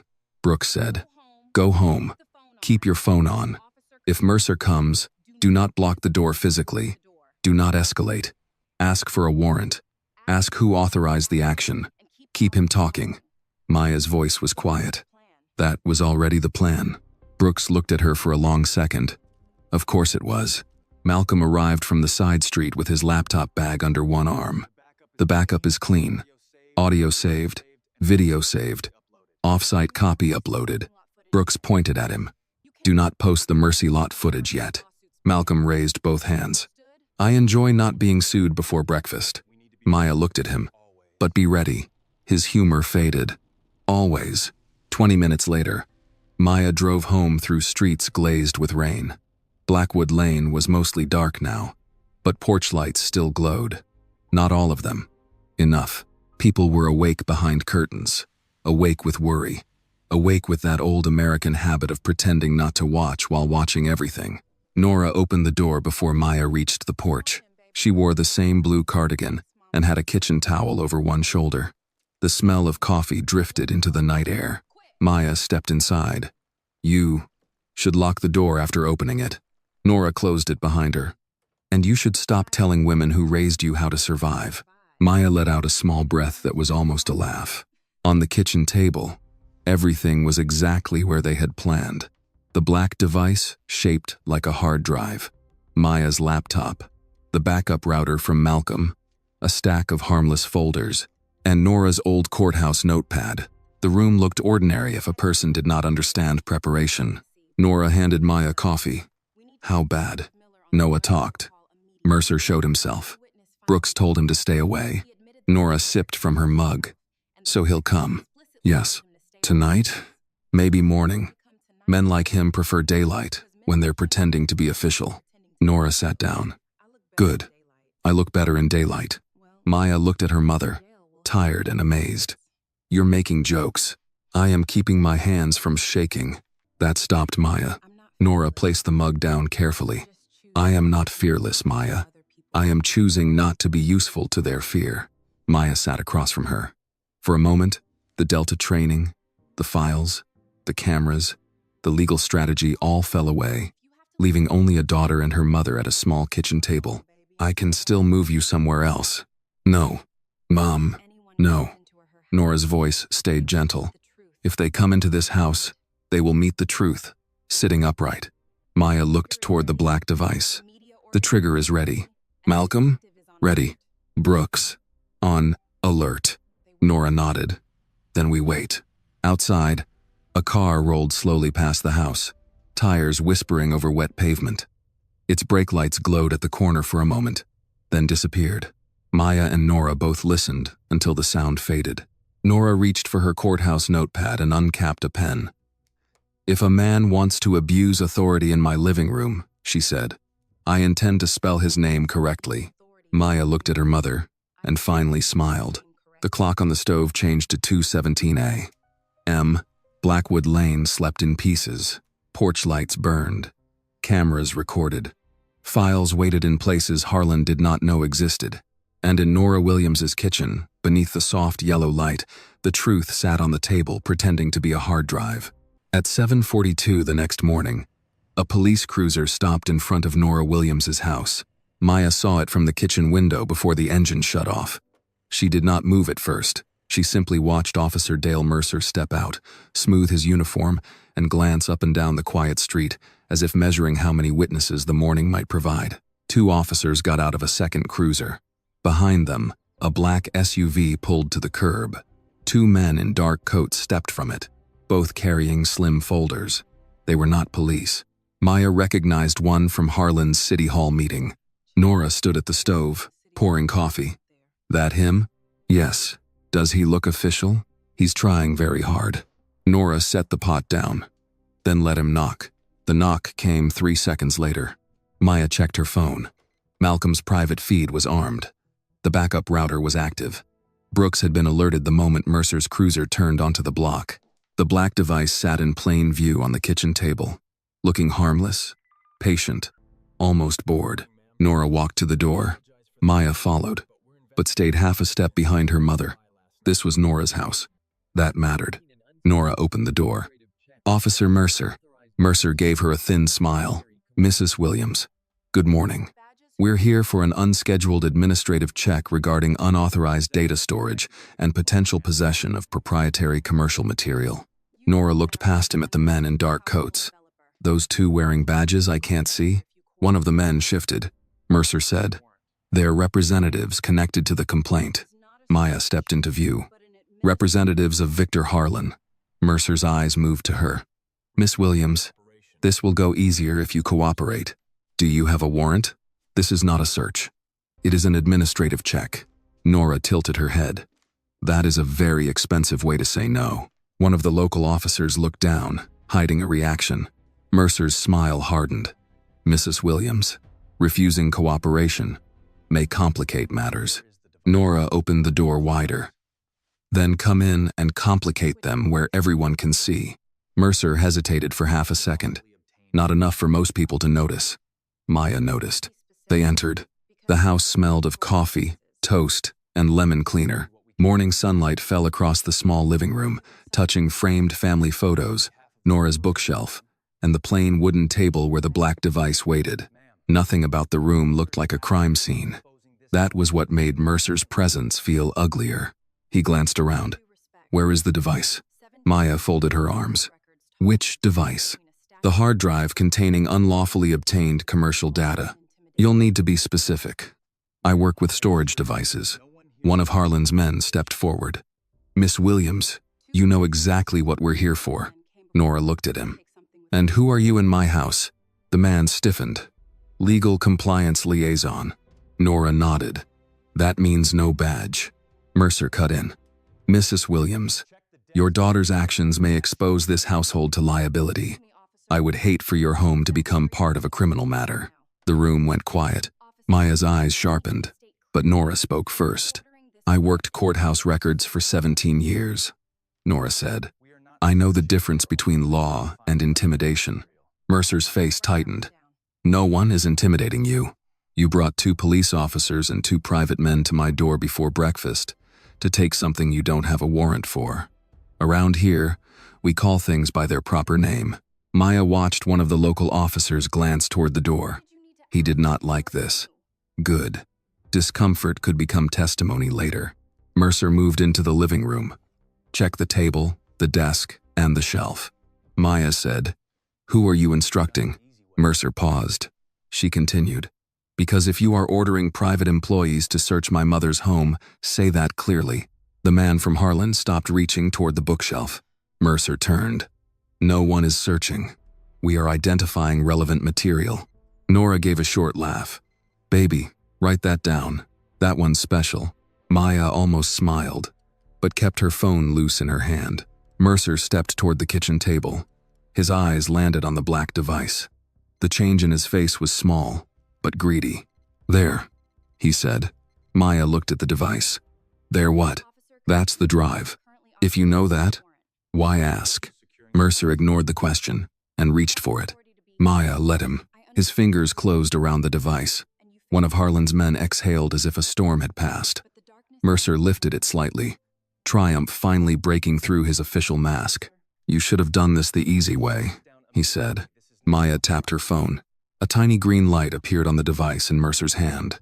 Then Malcolm's voice came from Maya's phone speaker, clear and tight with controlled excitement. We're live. Mercer froze. Outside, a neighbor's phone chimed. Then another. One of the local officers looked at his screen, and the blood drained from his face. Maya turned her phone so Mercer could see the feed.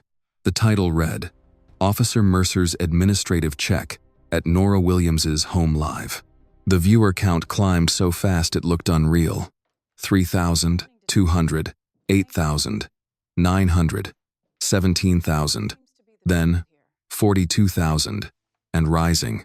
On the screen, Mercer stood in Nora Williams's living room holding what he thought was evidence, surrounded by private representatives of Victor Harlan, with no warrant in sight.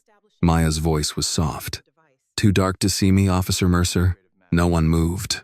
Nora folded her hands in front of her. Would you like more coffee while Atlanta watches? One of Harlan's men whispered. Turn that off. Malcolm's voice came through the phone again. For the record, the stream is mirrored and archived. Mercer slowly lowered the device to the table, as if it had become too hot to hold. Maya looked at him. You came here to take evidence. Now you are evidence. His mouth opened, but nothing useful came out. Outside, car doors slammed. Detective Brooks's SUV pulled up hard at the curb, followed by another state vehicle. Brooks entered after Nora calmly opened the door for her. The detective took in the room in one sweep. Mercer, the private men, the local officers, the device, Maya's phone, Nora's notepad on the table. Brooks looked at Mercer. Officer, step away from the table, Mercer said. Detective, this is an administrative. No, Brooks interrupted. This is a mistake with witnesses. The room stayed silent. Brooks turned to the 2 local officers. Body cams on? One nodded weakly. Yes, ma'am. Good. Keep them on. She looked at the men from Harlan. Names? Employers? Who authorized your presence here? Neither answered quickly enough. Nora picked up her pen. Please spell slowly. I'm old-fashioned. Maya stood beside her mother, calm now, watching Mercer's authority collapse not with a shout, but with a live signal, a blinking green light, and a room full of people who could no longer pretend not to see. Through the phone speaker, Malcolm said, Viewers just crossed 60,000. Mercer stared at the device on the table. For the first time since Maya had met him, he looked smaller than his badge. By noon, the live stream had become impossible to bury. Clips from Nora Williams's living room moved across Atlanta faster than Victor Harlan's lawyers could write statements. Malcolm's community page crossed 200,000 views before lunch. Local reporters picked it up. People who had never heard of Blackwood Lane were suddenly repeating the same question. Why were private employees of a developer inside a woman's home with a police officer and no warrant? At 2 p.m., the city planning hearing began in a room too small for the truth it now had to hold. The seats filled early. Residents of Blackwood Lane arrived dressed with quiet dignity. Pressed shirts, church dresses, polished shoes, pearl earrings, old watches, folded documents. Some carried property deeds. Some carried photographs of storefronts before the paint faded. Denise brought a folder thick enough to bruise a table. Reverend Bell carried nothing but a Bible and a yellow legal pad. Nora walked in beside Maya, her blue cardigan buttoned neatly, her face calm enough to frighten men who depended on panic. Maya wore the same dark denim jacket. The scrape on her palm had been cleaned and covered. She did not look like someone who had become the center of a citywide story overnight. She looked like a woman who had slept little, prepared carefully, and decided not to blink first. Victor Harlan sat at the front with 3 attorneys. He still wore a fine suit. He still held his shoulders straight, but his smile had lost its congregation. Officer Mercer was not in the room at first. That was its own answer. The chairwoman of the planning board, a gray-haired woman named Patricia Lang, adjusted her glasses and looked over the crowd.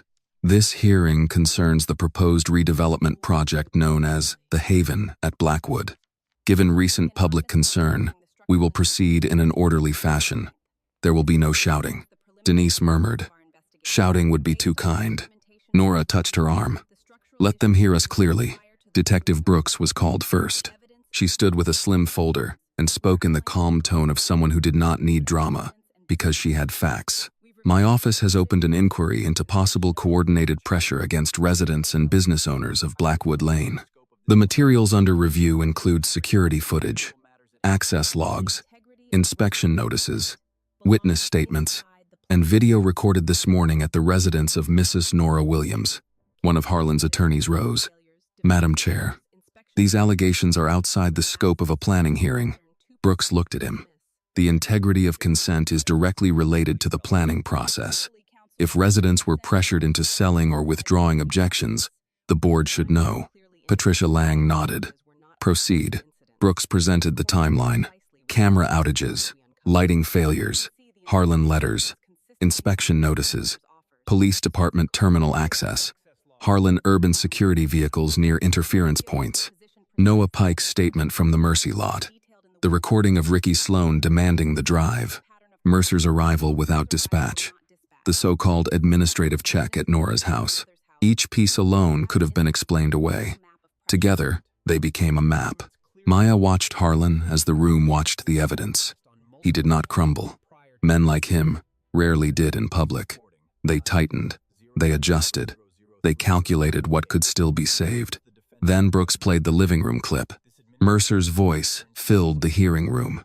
We're here for an unscheduled administrative check regarding unauthorized data storage.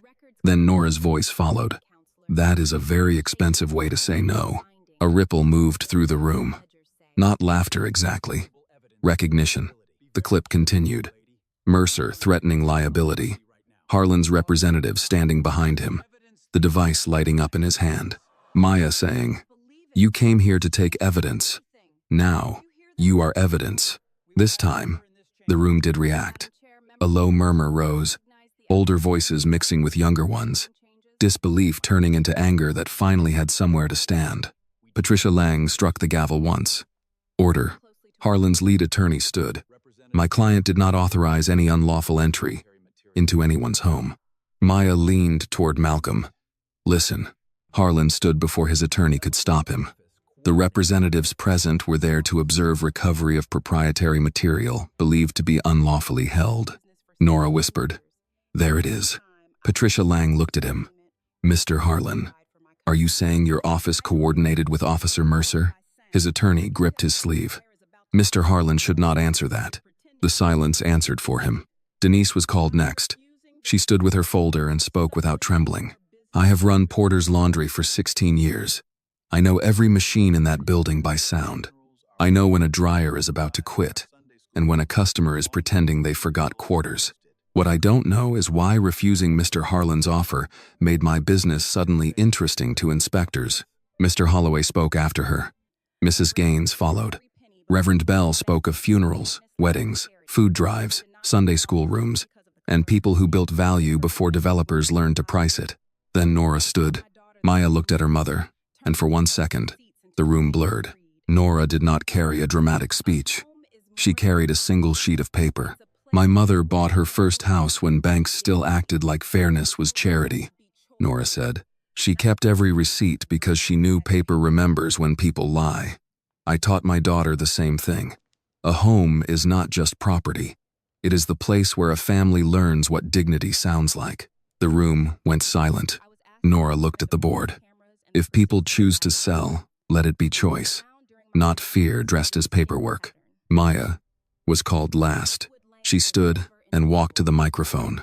She could feel Harlan watching her, waiting for anger, waiting for youth, waiting for anything he could dismiss. She gave him none. My name is Maya Williams, she said. I am 25 years old. I was asked to look at broken cameras and bad lighting. What I found was a pattern. Blackwood Lane was never invisible. It was ignored. There's a difference. She looked at the board. Not Harlan. People here were not confused about progress.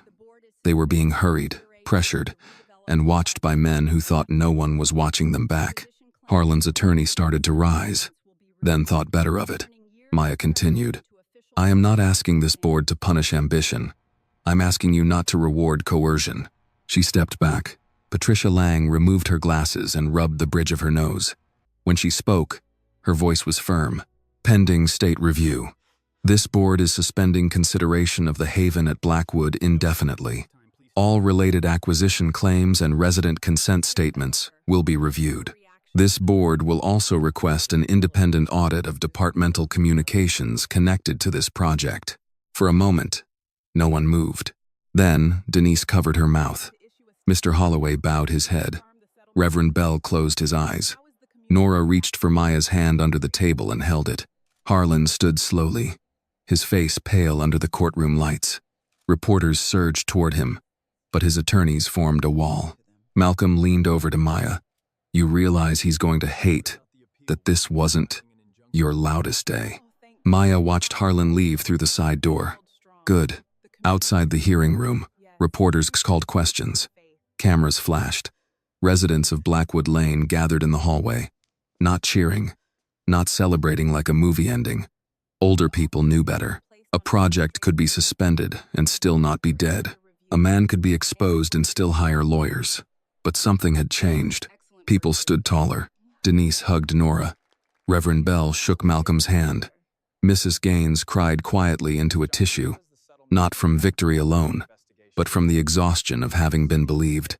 Brooks approached Maya near the elevators. Mercer has been placed on administrative leave pending investigation. And Harlan, under review.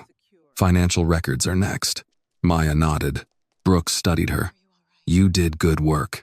Maya glanced toward the hallway where her mother stood, surrounded by neighbors. We did. Brooks accepted the correction. As they left City Hall, late afternoon sun broke through the clouds and struck the wet pavement outside. Blackwood Lane residents stepped into it one by one, carrying folders, photographs, and the first fragile breath of relief. Nora walked beside Maya down the steps. You all right? Maya asked. Nora looked at the sky. No. Maya turned to her. Nora squeezed her hand. But I'm freer than I was this morning. Maya looked toward the street, where Malcolm was already answering a reporter, and Denise was telling someone exactly how many years she had paid taxes on her laundromat. For the first time in days, Maya let herself breathe fully.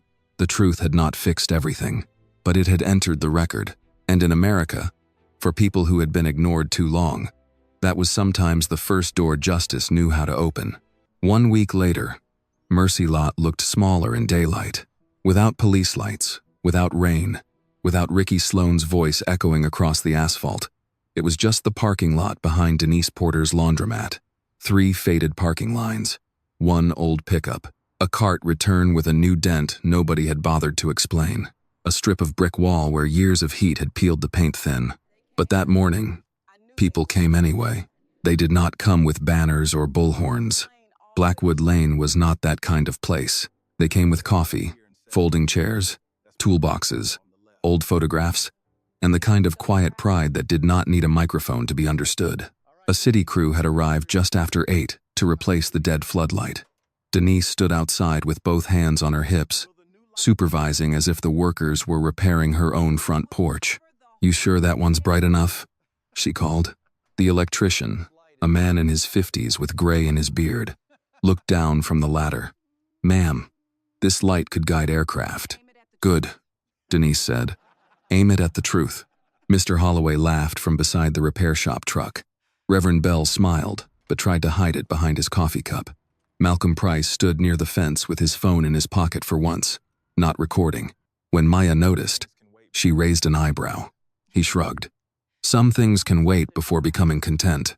That almost sounded wise. At my age, wisdom visits occasionally, usually before lunch. Nora stood beside Maya, wearing her blue cardigan again. Harlan's financial records were under state review. Noah Pike had given a fuller statement. Harlan Urban Security had suspended operations in the district. The haven at Blackwood was no longer an unstoppable project. It was a file under investigation. That did not mean everything was healed. The grocery still had bills. Denise still had paperwork to answer. The church still needed a roof inspection. People still woke up wondering whether the next certified letter would come. Justice did not arrive like a parade. More often, it came tired, late, and carrying a stack of forms. But it had arrived, and for Blackwood Lane, that mattered. Denise walked over with a cardboard tray of coffee. "You two look too serious." Nora accepted a cup. "We are watching government work. Seriousness is appropriate." Maya took one too. "Thank you." Denise looked at the new light. "Never thought I'd get emotional over a floodlight." Reverend Bell joined them. Light has always had a way of preaching without words. Nora nodded toward the dented cart return. "Some sermons leave marks." Maya looked away before anyone saw her smile. A small metal plaque had been mounted on the brick wall near the laundromat's back door. It was simple, black letters on brushed steel. Malcolm had suggested something longer, something dramatic. Denise had rejected every version. Reverend Bell had finally offered 3 words, and everyone knew they were enough. "Truth needs light." Maya stood in front of the plaque for a while. She thought of Ricky's first words in the parking lot. "Hey, black girl, why the rush?" He had meant to reduce her to fear, color, and cornered silence. He had not understood that every ugly word he spoke belonged to a long line of men who mistook cruelty for control. He had not understood that Maya Williams had spent her whole life learning how to stand still while other people revealed themselves. Nora touched her arm. "You're quiet. I was thinking. That can be dangerous in our family." Maya looked at her mother. "Do you feel safe?" Nora took her time answering. "Safer. Not safe. There's a difference." Maya nodded. "I know. I also feel seen." Nora looked toward the residents gathered near the lot. "That may be the beginning of safe." Across the asphalt, Mrs. Gaines was showing an old photograph to one of the city workers. Mr. Holloway was arguing gently with Malcolm about whether the Falcons would ever learn clock management. Denise was handing out pound cake wrapped in napkins. Reverend Bell was speaking with a young city staffer who looked both nervous and inspired. The scene was ordinary in the way hard-won things often were. Ordinary could be holy, Maya thought. Brooks arrived late, parking her SUV near the entrance. She stepped out with a folder under one arm and walked over to Maya. "Official update?" Maya asked. "Mercer's body cam confirms he entered without a warrant and allowed private representatives to participate. Internal affairs is moving. The state attorney wants more from Harlan's side before filing anything public." "And Harlan?" "Not smiling as much. That's not a charge." "No," Brooks said, "but it's a start." Maya looked at the plaque. "Starts matter." Brooks followed her gaze. "You know, most people would have posted everything earlier. Mercy lot, the metadata, the hallway conversation. Most people would have been right to be angry. You were angry. Yes, you just didn't let it drive." Maya watched Nora laugh at something Denise said. My mother taught me that fear is information. Anger is too. Brooks nodded slowly. And discipline? Maya's eyes returned to her. Discipline is what keeps both from writing the wrong ending. Brooks accepted that. She did not ask the question, still sitting between them. Who had trained Maya to move the way she moved, to wait the way she waited, to turn a room into a record before anyone knew testimony had begun? Some truths had their own timing. The electrician climbed down from the ladder. All set. Denise pointed at the switch near the back door. Maya should do it. Maya shook her head. This is your building, and you're the reason it's still mine. A murmur of agreement moved through the small crowd. Maya looked at Nora, who gave her the smallest nod. So Maya walked to the switch. For a second, her hand rested beside it. She saw the parking lot as it had been that night. Wet asphalt, broken light, 4 men closing in. Mercer's cruiser arriving too neatly. The old darkness pretending it still owned the place. Then, she flipped the switch. The new floodlight came on, bright and steady. The lot changed instantly. Corners disappeared. Shadows thinned. The dent in the cart return showed clearly. So did the camera under the awning. No longer hidden. No longer needing to be. People clapped. Not loudly. Just enough. Denise wiped her eyes and pretended the light was too bright. Malcolm looked away. Reverend Bell whispered, "Amen." Nora stepped beside Maya. "Do you feel like you won?" Maya kept her eyes on the lit parking lot. "No." Nora waited. Maya said, "I think the dark lost." Nora smiled softly. That is often the better victory. Later, after the crowd thinned, Maya helped Denise carry empty coffee cups inside the laundromat. The machines were running again, filling the room with steady warmth. Outside, the new light kept shining even though the sun was up. Malcolm stopped at the door. "I'm writing the follow-up tonight." "Any quote?" Maya thought for a moment. Blackwood Lane was never invisible. He nodded. It was ignored. She looked at him. Exactly. When Maya and Nora finally walked home, porch lights were still on, though morning had fully arrived. People waved from steps and windows. No one said thank you too loudly. In neighborhoods like Blackwood Lane, gratitude often came as a plate left on the porch, a hand raised from across the street, a name spoken with respect the next time you entered a room. At home, Nora placed her keys in the bowl by the door and went to the kitchen. The black livestream device was no longer on the table. Maya had packed it away that morning, along with the decoy drives and the spare cables. The real files were still preserved, still backed up, still waiting if needed. Nora poured 2 glasses of iced tea. "What now?" Maya sat at the table. "Now we keep copies." Nora set a glass in front of her. And after that, Maya looked out the window toward Blackwood Lane. The street was not fixed, not fully. Maybe it never would be, but it was awake. "After that," Maya said, "we make sure nobody has to stand in the dark alone." Nora sat across from her and reached for her hand. For a while, neither of them spoke. Outside, the new light behind Denise's laundromat burned through the day. Unnecessary but beautiful. A witness that refused to go quiet. Justice doesn't always arrive fair. Sometimes it arrives late, tired, and covered in fingerprints. But when it comes, it still knows every name. The lesson of this story is that truth may be ignored, delayed, or buried under fear, but it never loses its power when brave people protect it. Maya's journey reminds us that justice does not always come quickly, and it does not always arrive loudly. Sometimes it begins with one person refusing to stay silent, one camera left recording, one mother holding her ground, and one community deciding they are no longer invisible. Darkness only wins when good people believe they are alone. But when courage, dignity, and truth stand together, even the strongest lies must face the light. Thank you for staying with this story until the very end. If it touched your heart, I would truly love to hear your thoughts on the storytelling, the emotional pacing, or whatever stayed with you after listening. Every comment you share helps make the next stories more honest, moving, and meaningful. And if you have a powerful or meaningful story of your own, please do not hesitate to send it to the channel. It may become the next story to touch and inspire thousands of others. This video is a work of fiction created with the assistance of artificial intelligence.